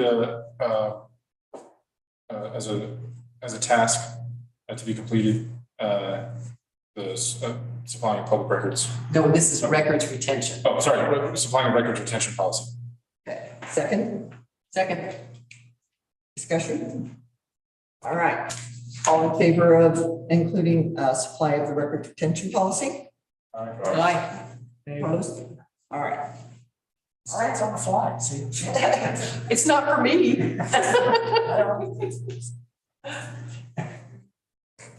All right, anything else? Well, I do want us to do with the fence, but I'll let that one go. Okay, There's no way, that needs to be an agenda item. Yeah. yes. Yeah, do we want to deal with that? I mean, if we continue that conversation, I guess, without a motion at this time. That's okay. I'm not prepared to, Regarding the fence. yeah, to reopen that right now without reviewing materials. Okay. I think that well, we want to discuss it, I have to, I guess. It's kind of the same effect as what we had, the same discussion we had previously.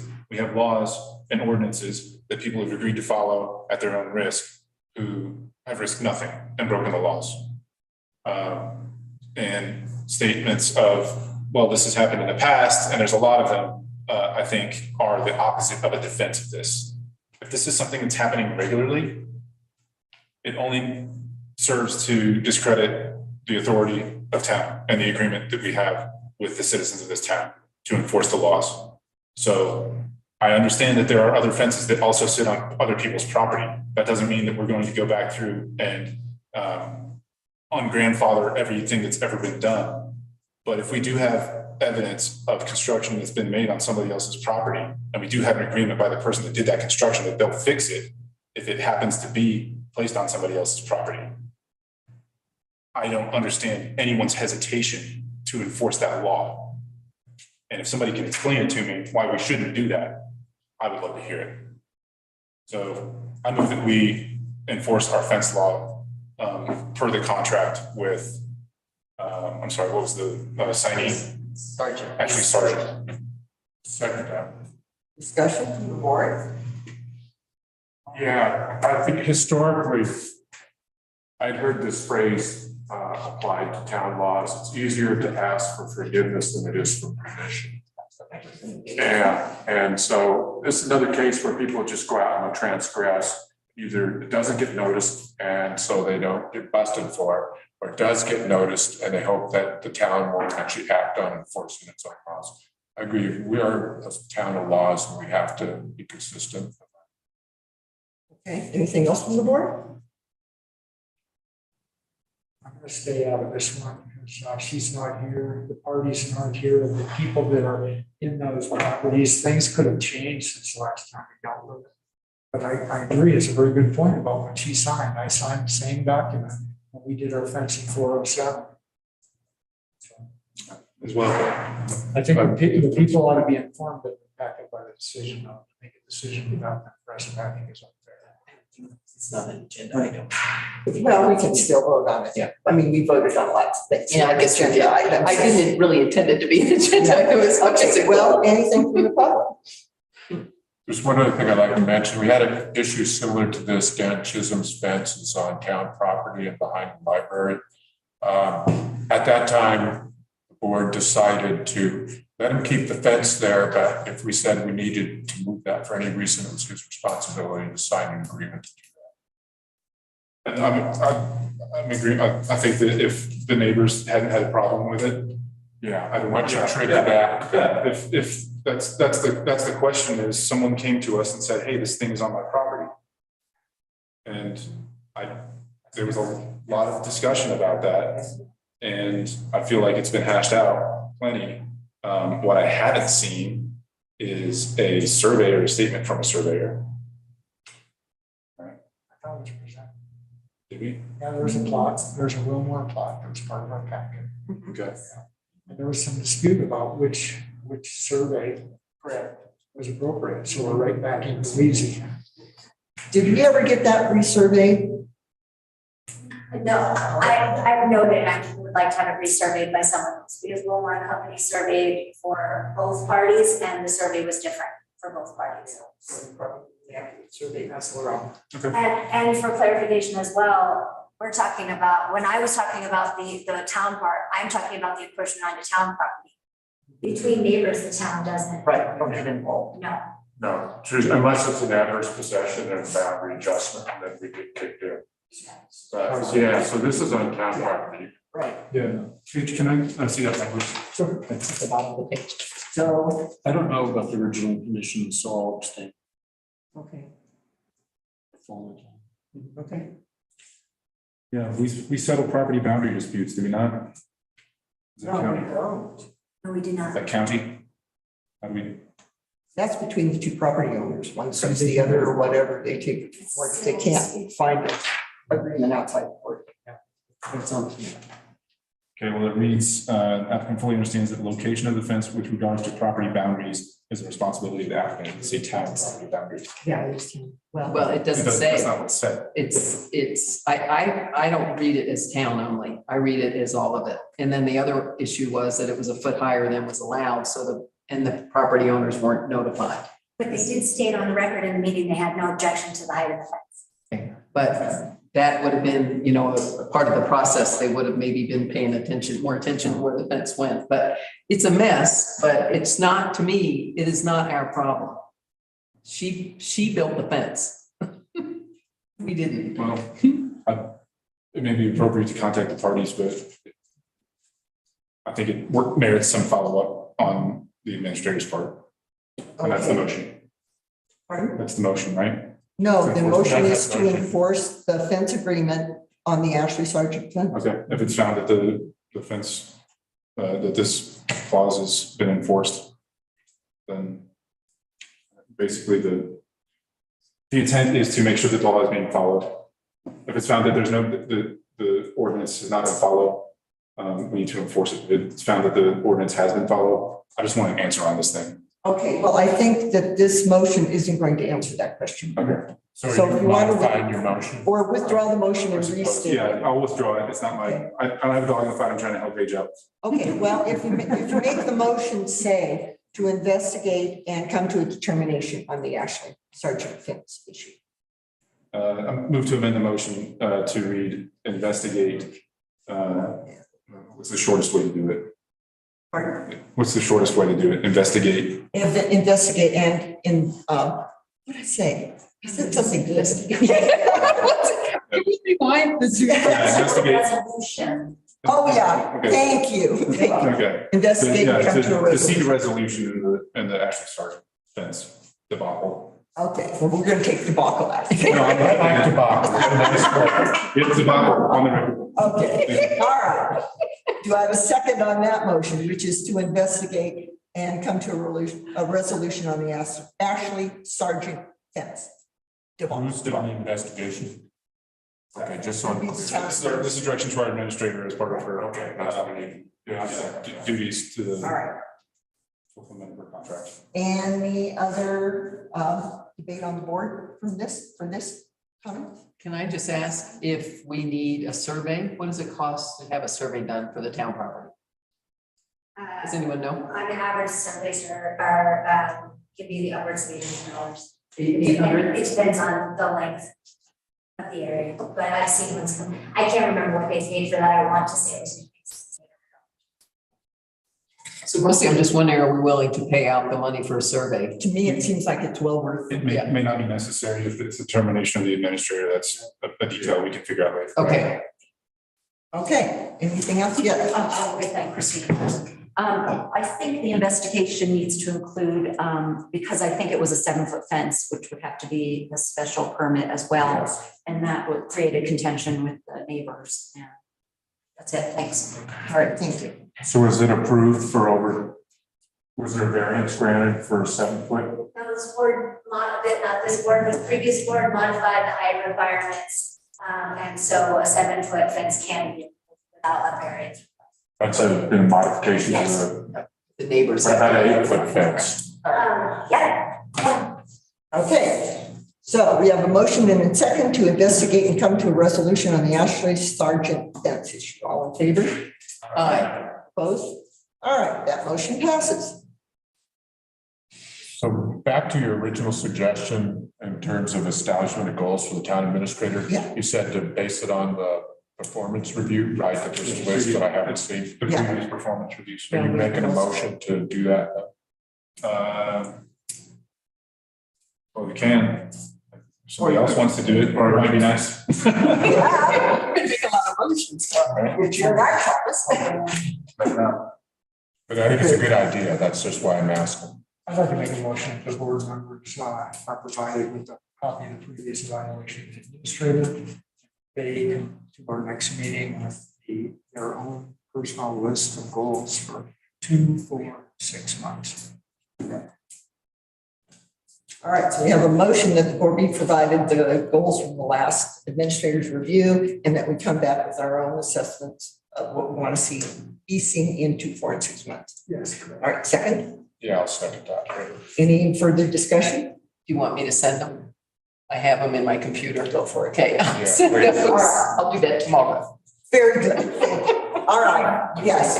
Does the public get to see that as well? How would we get to see that? If they were in Yeah, packets. they're gonna be in the packet. They were in packets. I don't Yeah, have they've them. been in the packet before. I'll forward it to you. Could I also add just perhaps one thing, which would be like, if the list of inventory is in that also, the goal, inventory of Right, if I, vehicles and. that is in the resolution, if I remember correctly. There was in that orientation resolution, we were to receive an inventory of, oh, God, I wish I had it in front of me and I'll never find it in my computer. Wasn't it, there was a requirement for, I believe it's vehicles, though. Yes, sheet of town-owned a summary sheet of town-owned vehicles and park maintenance equipment. Yes, so that would be part of this. Is that what you were getting at? Well, sort of just, I think it's been on the docket for quite years, just to have a comprehensive rendering of inventory of what the citizens own in this town and things. Yeah, that's in that would be included in the first motion of 04/2022. Yeah. Part 2B 1 and a paragraph. All right, So it's good. all right. So we have a motion on the table that the board be provided town administrator's goals from the last evaluation and that we come back with our own assessments in 2, 4, and 6 months. All in favor? Aye. Opposed? All right, that motion passes. All right, shall we move on with disbursements? Paige, did you Yes. get into Yes. sign the checks and go over I it? have not signed the checks, but I went over everything. I'm gonna come in. So you've compared the checks against the invoices? Yep, what? Oh, okay. I moved to pay the bills. All right, discussion? Let's see. Can you, somebody tell me what page we're on? Oh, if you're looking for the individual disbursements, we're going to be on about 89. Thank you. 89 and credit cards on 91. Technically, first page is 87. Yeah. Thank you. And we did compare all the invoices against checks and everything seemed copacetic. Yes, Mr. Markle. I would like to know what travel was reimbursed for night manager, Post training for a couple weeks and then post training in Denver. Yeah, okay. Yeah, I looked over all those. And also we had some other reimbursements to personnel. There's 2 other ones on there too. Yeah, I saw, more reasonable numbers. So that one was travel. I looked over all of that. And there's just so many nights in Denver. That's what stacked out. Yeah, I understand. Yeah, that's just checking through, see that the other chief candidates also have travel reimbursements.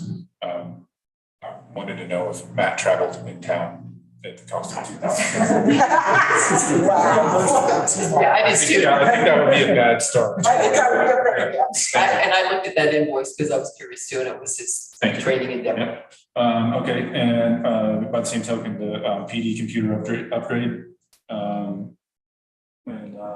The page 89 is kind of stuck in the middle there. There's a 144233 next to it. $2,645.70 for a computer upgrade. That'll be a really damn nice computer, because that is super expensive.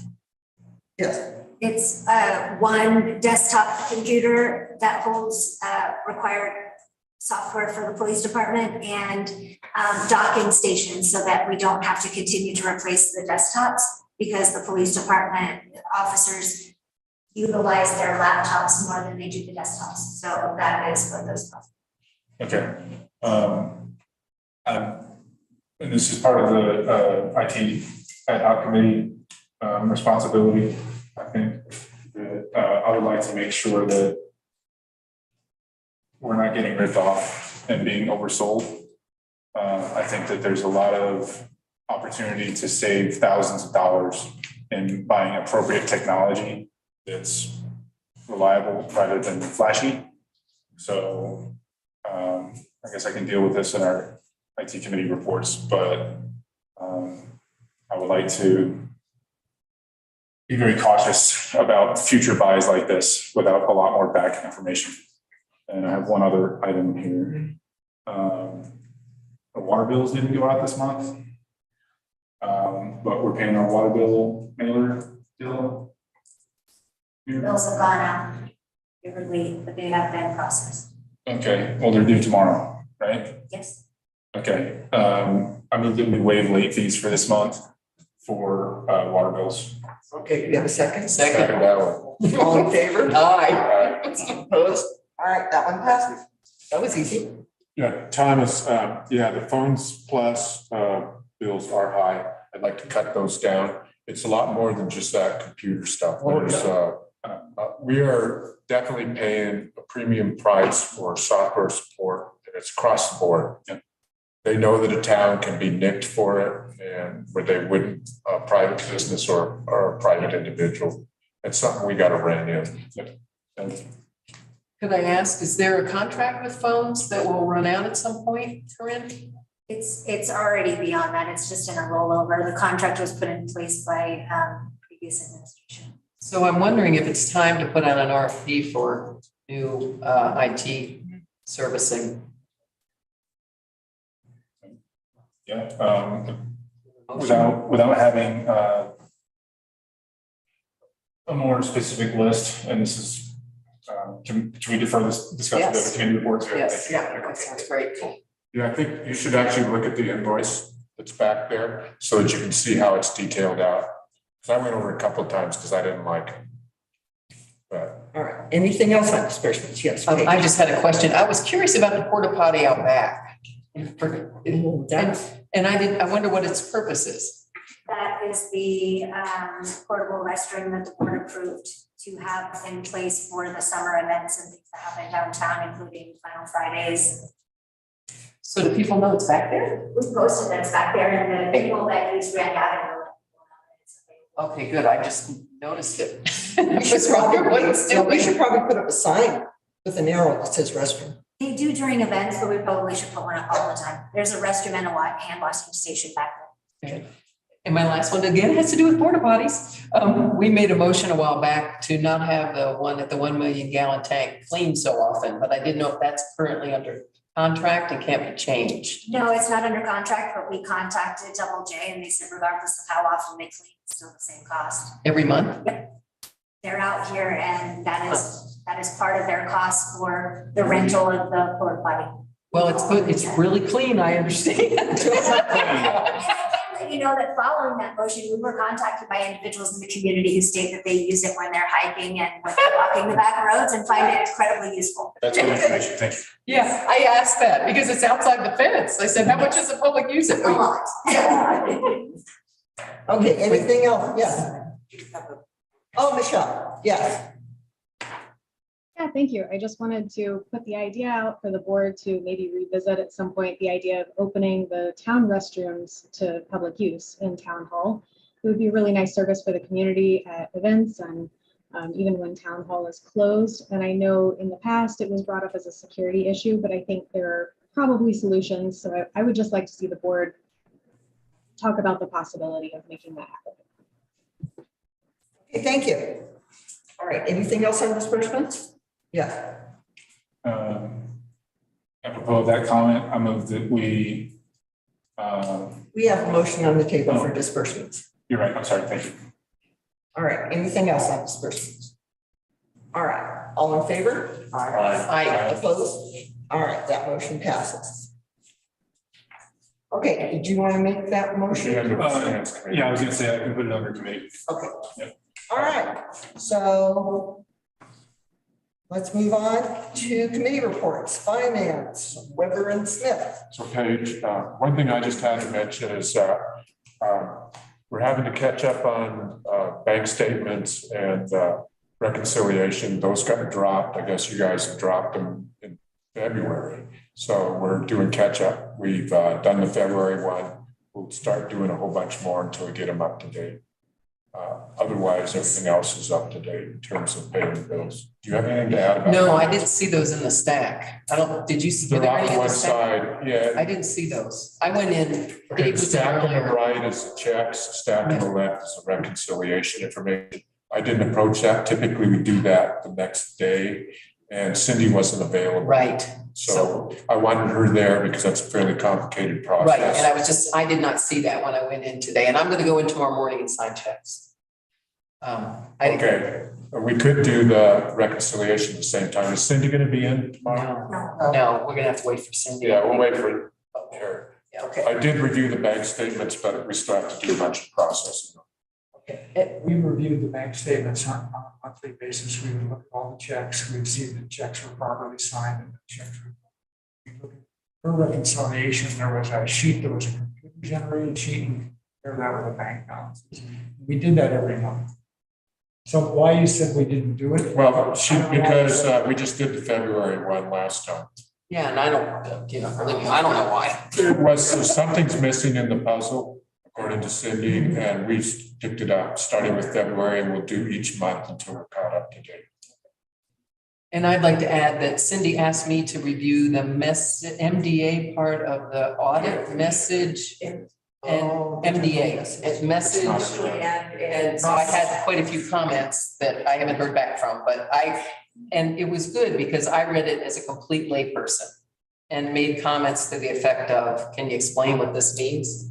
And this don't look like they're the same. So I did that too as part of the finance committee. Thanks. Okay, anything else from finance? Okay, let's move on to parks. Newton Stelter. Yes, we've set a Parks Committee meeting for Tuesday, 19th at 4 o'clock in the park, town park at the barbecue. We're going to be looking at paneling in motion priorities. And we're inviting any members of the public who want to go, ask for it to be posted as a meeting that other trustees can come to. So it could be, other trustees can come to the meeting if they want to. It's right before the Arable Farm Market, so you can kill two birds with one stone. What time again? 4 o'clock. Okay. On Tuesday the 19th. And it'll be at the barbecue, the barbecue shelters. Yeah. All right, streets. Valentine and Mark.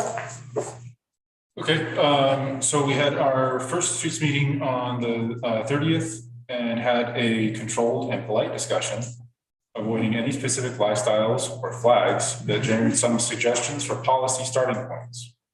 And the proposed solutions were listed. We used the formula of the planning meeting that we had, where we listed ideas on a sheet of paper and discussed everybody's thoughts on them and had them, we didn't have stickers, so we just had them write plus or minus or yes or no on each item. And we came up with 10 different proposed solutions. Are you interested in hearing what that meeting came out with? Doesn't influence any policy. Well, I was just thinking if you could send those to us. Okay, sure. Yeah, I can send this, share this document with you and with the public, of course.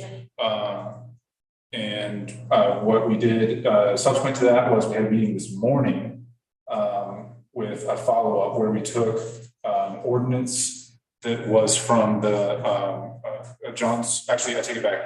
Suzanne Watson supplied us with an example ordinance from San Jose, California, which John took and redacted some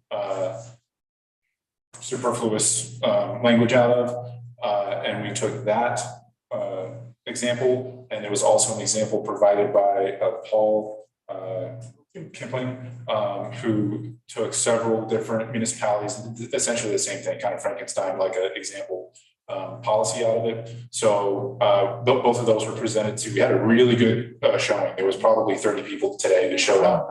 And it was again polite and try to keep it rather than a discussion, just people's thoughts on those examples.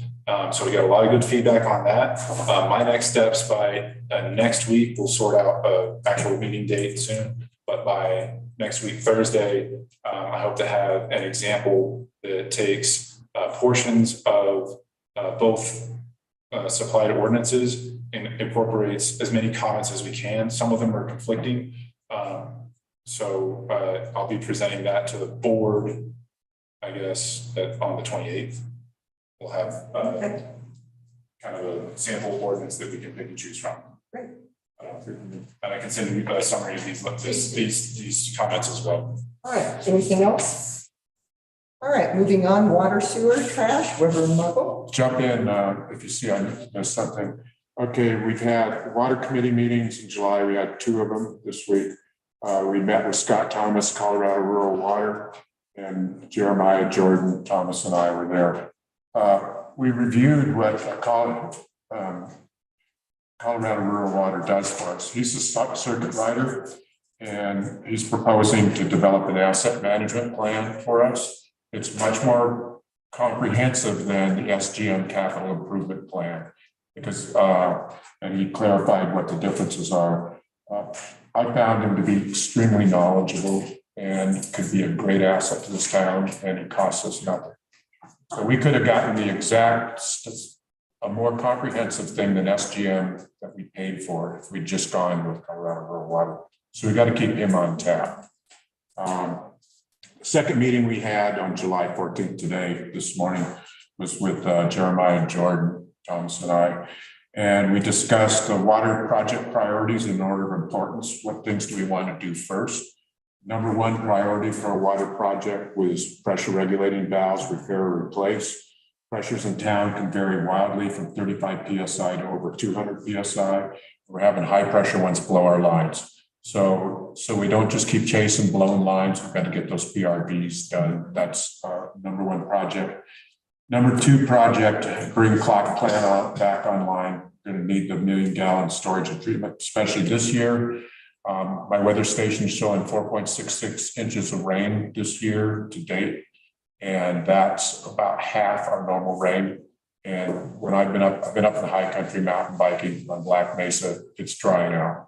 So really got to have that thing come online. And it looks like they've got a plan, a detailed plan of how to do it. And that's not going to be extremely expensive. Number 3, I can give you this, I can send you this. Number 3 priority was to unclog springs. We have spring water that's not going into lines due to clogs. That's really not an expensive thing. It's a maintenance issue. But if we're going to have a drought year, we really want to optimize our water supply.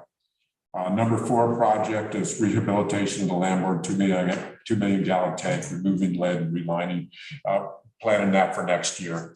So that's why it's lower on the list. It needs to be done. So far, the state's not leaning on us for it, but at some point they will. So as long as we show we're progressing towards that goal, they'll give us some leniency.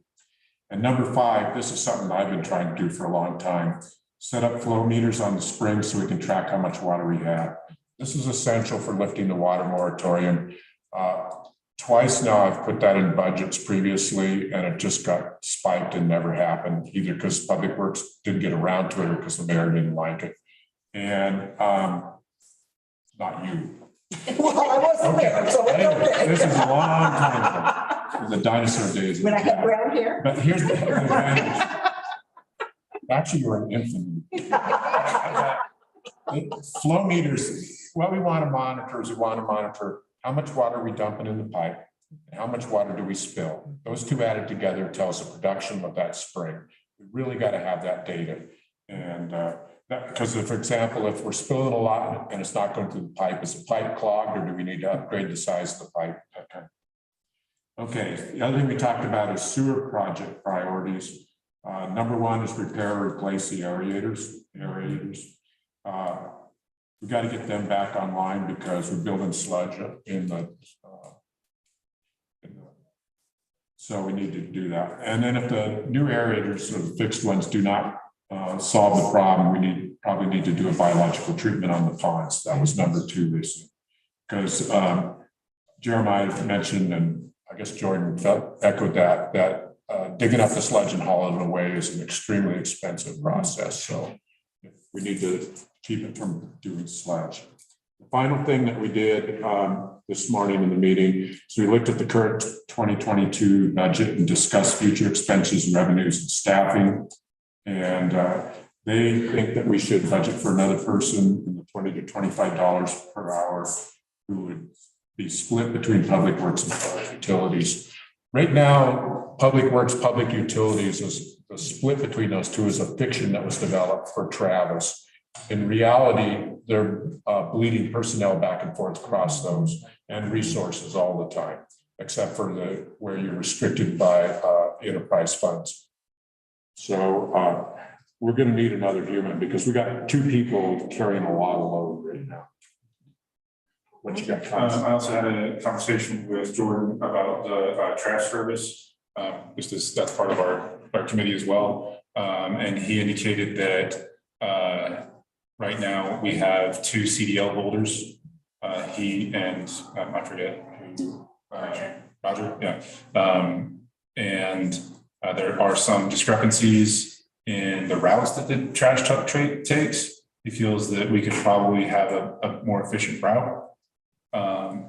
That there are red tags on dumpsters that should be going out that aren't sometimes, and sometimes that aren't really enforced. So if somebody puts concrete, in their dumpster, or mattresses or white goods or something that we're not supposed to, tires, stuff like that. Somebody's trying to Get a free. yeah, exactly. Abuse our services. That's not being thoroughly enforced, and what it amounts to is higher fees for us and more wear on the truck, stuff like that. So I don't know whether we want to be more strict about enforcing that or how we do it. But it's worthy of discussion, I think, because I think we're spending $4,000 a month right now on landfill fees alone. I don't know about gas, and who knows about wear on the truck. So I don't know if you guys want to add that on the agenda or what would be appropriate. Can they be locked, like the ones in the park, have the chain and the lock? It's not a matter of, it's the owners of the dumpsters themselves. Oh, Yeah. Who, can't they be charged? I was gonna say, So it happens 2 ways. So if there's items that are left out or things that are noted, then we do receive an extra charge. They do a slip. But the trash truck driver has a stack of red tags, which is what he's talking about, that state you're oversized, it's too heavy, your dumpster's broken, and it can be trash cans, not just dumpsters.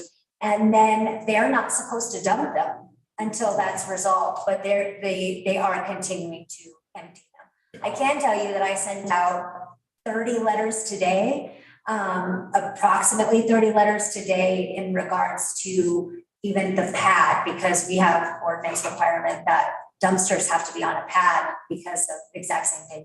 It damages the truck and damages the dumpster.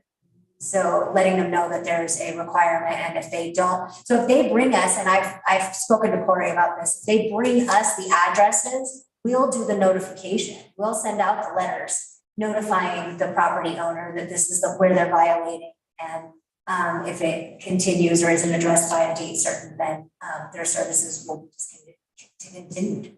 They still get billed. I just want to make sure that that process is well-founded, and if we can make that more transparent so that everybody can know if somebody gets a red tag, we should be able to know about it and when it was resolved, because it's up to the owner to resolve that, right? Yes. Okay, so I'm not going to make a motion at this time, but it's something I'd like to keep on the radar. And one other topic that we're low-hanging fruit, really, that I gleaned from my conversation was the yard waste. We have a standing policy of picking up yard waste.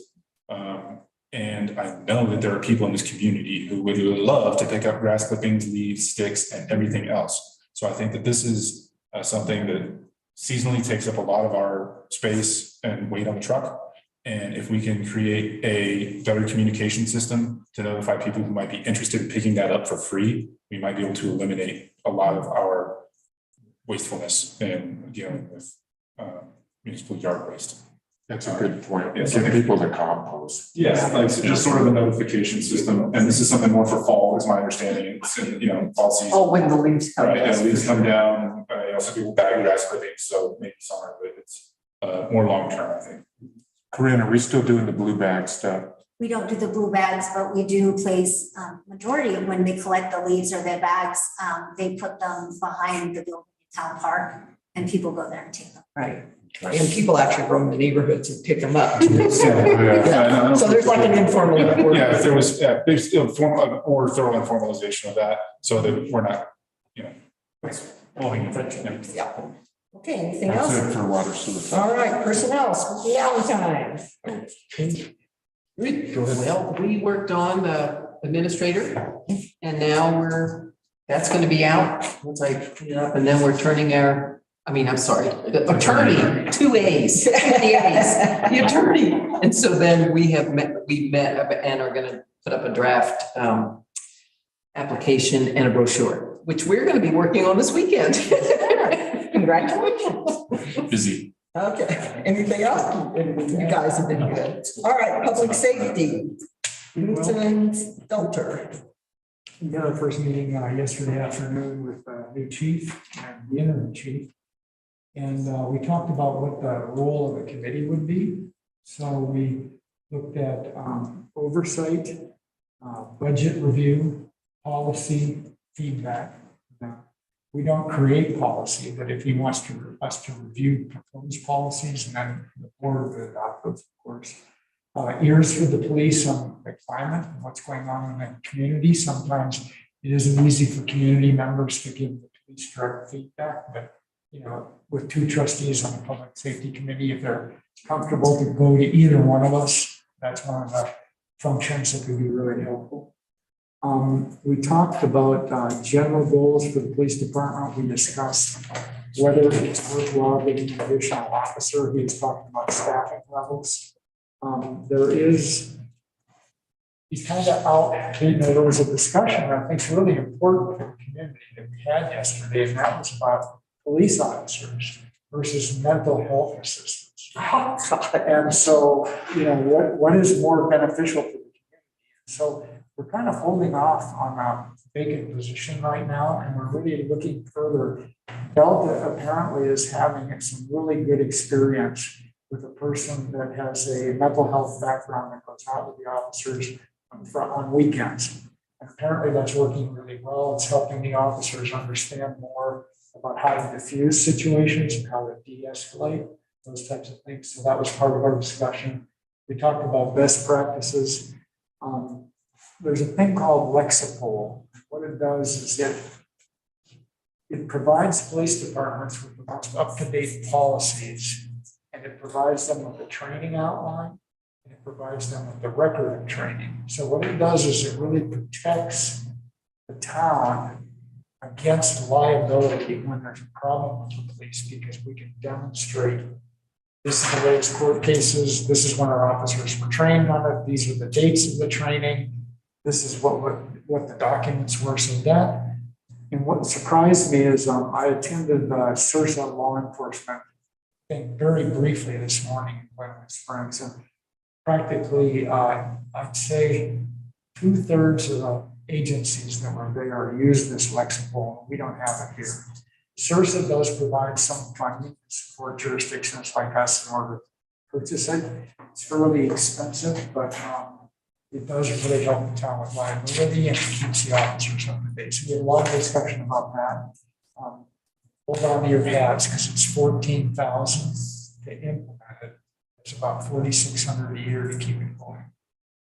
But you kind of compare that to legal fees and lawsuits, sometimes that's worth it. So If any of you have contacts with other law enforcement agencies or know people, look that up, I can send you information about it, but that'll be coming up. That's it. We did follow up with the person from Somerset, and we offered them an opportunity to be able to view the body cams. And so she has a choice of one-on-one with the chief or coming in and viewing the body cams with Rick, chief. So it's up to her. We're not just releasing body cams out to the public. If she wants to see them, one more. Sure. And that's part of the function of the committee. So try to clear up public complaints. I would also, you might check with the Center for Mental Health, because they had a mobile crisis response unit that they put together in early 2020. And while it was functioning and was working really well for suicides and other such mental health crises. So you might check with them, make sure that if they're doing it, and get us back on the radar if they are. Because we're with them there. Okay. I have a quick question. Yeah. Christine Patterson. There used to be a police presence at the high school, and that was a SRO. And is that still happening? No, there's a high school for Right, if this high school decided they didn't want to do it. Okay. They funded that. Okay. But that's a question to be SRO. Okay. Well, it has to be with the high school, yeah. And it's out of our jurisdiction, so it would have to be just a great law. Oh, well, I mean, we had that agreement with the high school when it was up there. Okay. And also, is there something like a victim's advocate? Is that what you're talking about? Is that just? No, this is a different thing. What I'm talking about is when the police encounter a mentally ill person that they could call in this emergency response unit. Okay. But yeah, we have victims advocates. They're in place. Yes. For this. Yes. Okay. Let me add this. Actually, the most tense calls that officers usually encounter is a domestic dispute. Mhm. And those are the situations where bringing someone in real time, like you get the call and the person's already with the officer and shows up there with them at the beginning of the call. So it's much more productive and de-escalating situations. Okay. Anything from the tree board, Mr. Valentine? About a month ago, I gave sort of a very broad, comprehensive report. So rather than over that territory again, I'll just say all that's in place. We had a meeting with the master gardeners to do joint work that we have to do with education and outreach. And we are also hashing out how to do the training for people who do tree work here. That's turning out to be somewhat problematic. Yeah. And I think we are also going to need to find a new president. So I think so. Completely, or just resigning as president? I won't say anything more because I don't know if she's on vacation and we have to deal with that. So it's not going to be me. Okay. Water advisory? Yeah, water Let advisory. us actually get a report to this 9 o'clock. This is great. So we met last Wednesday and the advisory water committee has a standing meeting of the last Wednesday of every month at 5 o'clock till about 6:30, just make it easier to keep track. So the word is out on the webpage for letters of interest for the advisory board. And last I heard, there was only one. That's still the case, and that's Bill, who is interested in coming on as a citizen user. So we need another in-town user on it. And Mike Drake's term is up at the end of August, and he is an out-of-town user. And he said, I will apply like everyone else. I don't know if he has to, but that's what he thought, which seems fair. So I don't know, and I don't know if he's going to apply.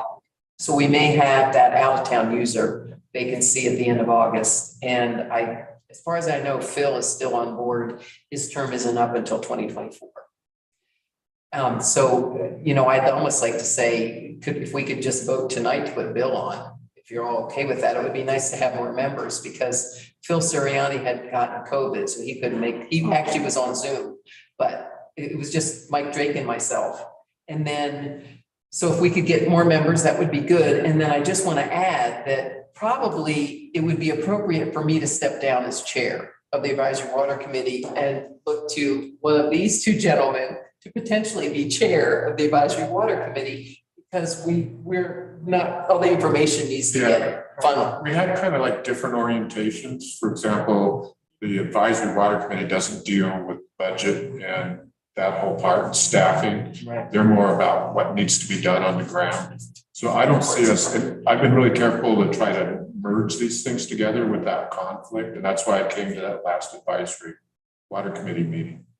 And Phil Sirianni sounded, yeah, COVID, he was doing okay. Yeah, it was just fresh. Yeah. So, well, I agree. Do you want to make a motion to put Bill on? Yes. Okay.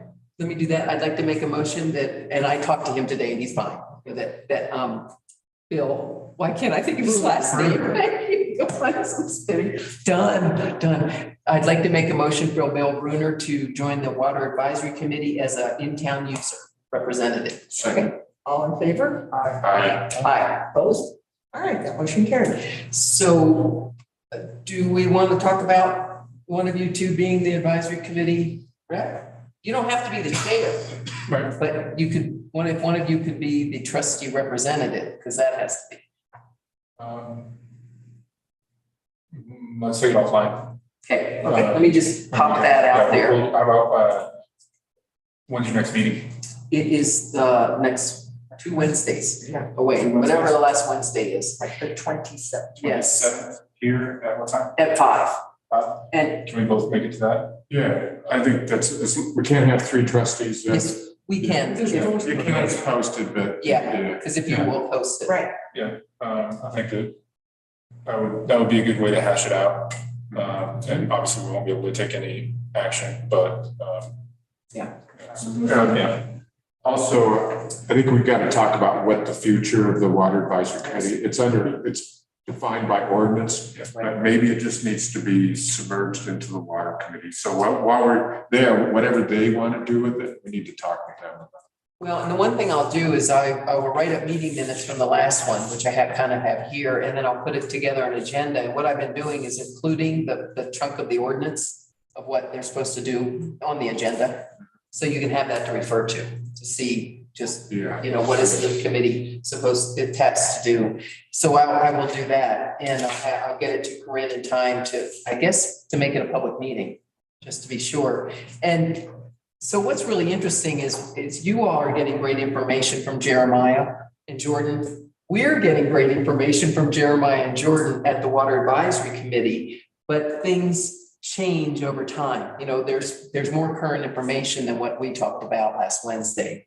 So I just want to echo everything you said for the priorities, Dave. And probably the only kink that was a little different in our meeting that Wednesday was Jeremiah's thinking, there was talk about while a 2 million gallon tank is being refurbished, maybe we should have a second tank that can serve as more storage in the future. But Jeremiah is saying, I think we need to look at a new tank for down at the 1 million, but we're going to have to look at costs because he says that it's gross. Oh, right. Things are getting in the roof of it. Right. And he thinks that that's probably could be a CDPHE problem. I don't know the answer to that, but that's a new twist on this. And then the other question that has to be answered is, and I believe Jeremiah is working on it, but will CDPHE allow water to run through the treatment distribution line from the 2 million to get to Hidden Valley and Lamborn Mesa while the 2 million is down? Well, how many gallons will they allow to go through and have in-pipe disinfection? Because if we can do that, their service. If we can't do that, I don't know how we're servicing Hidden Valley and the upper water users. One thing is that if we have the 1 million gallon tank online, we can feed most of the town. And so we can cut down the flow rate up to 2 million. So the residency of the water is longer and the disinfection. Right, and they would only It's a serve that. dynamic situation. Yeah, it really is. And that's the whole thing. The 1 million needs to be going again. Well, and the other thing that they've talked about in the past is setting up a temporary tank. Yeah, actually, he was pretty opposed to that. Okay. when we discussed it today. He didn't think that was just gonna be a waste of money. Okay. And so if we can just simply do it in place with our lines, that's much cheaper. And that needs to get answered. And Corinne, do you know if that needs to be a formal request of CDPHE? Are they in the process of analyzing how much they would allow that to go through? That part of the discussion was as part of the tank relining, how they would do that with the water. And I know that had been put in a timeout when we paused on moving forward with the grant this year, because SGM had been working with CDPHE directly on that. Okay. But I will get with Jeremiah and Jordan. That would certainly solve a big problem. And a motion was made at the last meeting to ask the advisory water committee to look at the relining of the 2 million gallon tank and a substitute tank. Well, it was on the agenda, but we didn't get very far with it, only because we've got to get cost estimates and things like that. And I don't know now if that's even a worthy answer to go for if we're not gonna get, I don't know. This is the whole thing, is there's so much information, and one singular place where it ought to go would be wonderful. Can I have the date and time for the advisory next, please? Yes. I didn't get that, John. 27th at 5. July what? 27th. Mhm. All right, ad hoc committees. Before we get to it, I'd like to make a motion that each committee produce a duties list. We have these. Okay. I think that it all sounds like we've all had at least two, or one or two meetings to get together and kind of figure out what our duties might be, and having a formalized and written list. So I move that we produce committee duties for each committee. Okay. I second that. Discussion from the board. Public. All right, all in favor? Aye. Opposed? All right, that one. All right, the only ad hoc committee, I think that's, yes. Yeah, IT is ad hoc committee, right? What? There's two actually, Oh, but yeah, go ahead with the IT. sorry. No, go ahead. So our last meeting was on the 30th, 2 weeks ago, and we've had probably four get-togethers where we discussed the infrastructure in this room, and we've received quite a few previous historic invoices from Phones Plus, which have the same sentiments about them that Dave echoed or stated earlier in this meeting. And we are the last communication that we had was we're trying to schedule a time to come into the administrative building here and correlate those invoices with existing equipment to see, because the things that are not very well described, we would like to have more information about. But the Trustee Valentine had to attend to other business for a week or two, and we simply haven't picked up our communication again. So I think that that's forthcoming probably. Hopefully the next week we can find some time to walk around here and maybe part of our orientation. That might be maybe kill two birds with one stone. Aside from that, I do think that communication between committee members is a sticking point for the streets. I didn't bring this up, but it might be good to have like I don't know what a good solution is, but we're having gaps in our communication that delay our scheduling. So what ended up happening was we had a meeting scheduled for this afternoon that we determined would be held 2 days ago. So it's really short notice, and people who are invited to that meeting were like, what the hell, and rightfully so. So I think that if we can find a good kind of maybe planning schedule, when something to be some kind of system of recommendation for scheduling our meetings would be helpful, I think, for the committees that I participate on. And I'm to blame for it, basically. I didn't check my email regularly enough, and I prefer to communicate by phone. John doesn't carry a phone, so we kind of have like a missing, like we just miss each other in our communication pulses. So if anyone has any suggestions or input from other committees as to how you're communicating, I would appreciate I it. think it'd be really nice to set up a monthly meeting, standard monthly meeting, and then you would know when it is, and the public would know when it is. And so that would be one way. Some kinds of committees are responding to situations, Right. in which case, for example, streets, if the tree's down in an alley and there's all this conflict. That would be something that streets would investigate, but you can't predict those things in advance. You just got to respond. And there's no need to actually post a meeting with only 2 trustees. But, okay. No, that's a state law. This came up, and I think it was Mr. Conklin who said it, or it was someone I talked to at Sursa, and they said, anytime that you have trustees meeting together, you really need to post those meetings because they are public meetings. Here's the problem.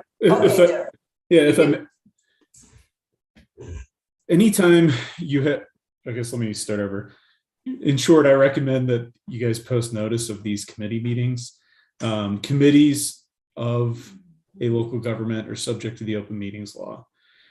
And anytime you have a quorum of that body present to perform a policy-making function requires notice. And so if you're doing that, these are two member committees. And when both are present, you obviously have a quorum of those committees to discuss, policy making. Then I would recommend that you provide notice of those committee meetings. There's some cases where it just won't fly. Let me give you an example. If you have a boundary dispute between 2 neighbors and you're going to go up and talk to them, if you publish it and 12 members of the public want to go and you show up at their door with 14 people, they're not going to answer any of your questions. They're just going to say, go away, get off my property. So the advantage of having 2 people on a committee that's a dynamic and flexible committee is it can respond with situations faster. You're not dragging all the public in. Let me give you another example. If we're going to go up and tour the plants to inspect them as part of the water committee, if we publish it and we invite the public along, all of a sudden we're dragging the public into a water plant tour. There's security issues with that. There's CIRSA issues with that. There are certain kinds of meetings where, I think you could do an agenda. We could have done it or a posting like today's meeting where we were meeting with Jeremiah and Jordan. It would have slowed us down. The more people you add to any sort of process, the slower it gets. That's one of the advantages of committees is it speeds us up. Now, everything we did was reported out to the general board tonight. So there's no decision-making at the committee level. All those policy things that were talked about during a committee meeting got reported to the entire board. So there is a point here where there is full transparency because of the committee reports. I want to underscore that by saying streets and personnel had to really rock and roll. We had to hustle and get going right away, which complicated things, but we did it. Yeah. But don't necessarily do everything as transparently as we could have. Yeah, and I'm thinking because we're creating a draft document that you're all going to see. So we can't do that. I mean, I'm going to sit at my computer probably, and here you're going to do your computer and we're going to exchange them, come up with a draft to bring to the public. That can't be noticed. But that's not a meeting. No, it's not. It's not. I mean, it's still 2 trustees communicating. That's what Jeff's indicating is anytime 2 trustees talk to each other, they got to post I it. don't think that's what Jeff said. That's not what I said.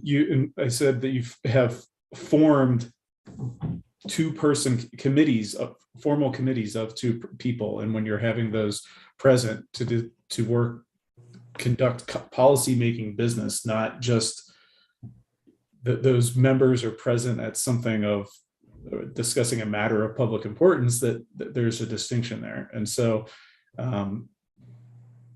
we should just be mindful of that as these committees, are moving forward and having meetings where you're discussing recommendations that might be coming forward to the Board of Trustees that might later then be adopted by the Board of Trustees. So. Yeah. So for real life examples, yesterday we had a plant tour where there were 2 trustees present that I requested be noticed, and I got a response that indicated that our town administrator, because there were only 2 trustees, indicated that public notice was not necessary. That's a lot. Right. So I think that's probably legally we can make that claim. I would rather avoid the issue and err on the side of transparency at every opportunity and follow our attorney's advice and notice every meeting that we can. And obviously there will be emergencies and things that it's impossible, sometimes. What you're saying is that sometimes we would need to post it if it's going to be like a regular meeting like we had. If at all possible, But if we're going to do something like an inspection of the plant, we shouldn't post it. No, So I think that we should post those. I think that And any opportunity that we have to post a meeting, we should. Whenever we have a meeting scheduled, we know that it's going to happen. Yeah. It should be publicly posted at that time. So that the public who want to participate have the opportunity to. And it's just good governance. It's open and transparent, and it follows our lawyer's legal advice. yeah, I'd be careful about dragging the public through plants just because of CERSA.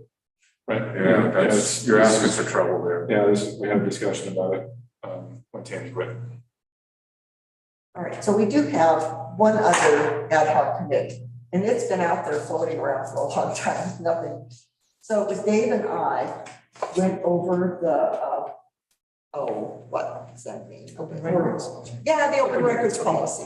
And it was submitted to the Freedom of Information Coalition, who went over it and tweaked it with some changes. We need to bring it back to the board, right? But we did our due diligence and we did go over it and discuss it. Huh? I thought it was done. It is. It just needs to be shown to the board. That's all. We've just not done that so far. Good. So, okay. Anything else? All right, then I move to adjourn this. How do we do? Yeah, how did we do? So my feeling is that the committees are functioning. I see that it's actually increased our efficiency. I'm really glad to see that. I thought it might take longer than this to ramp them up, but man, you guys are right on it. I'm really impressed.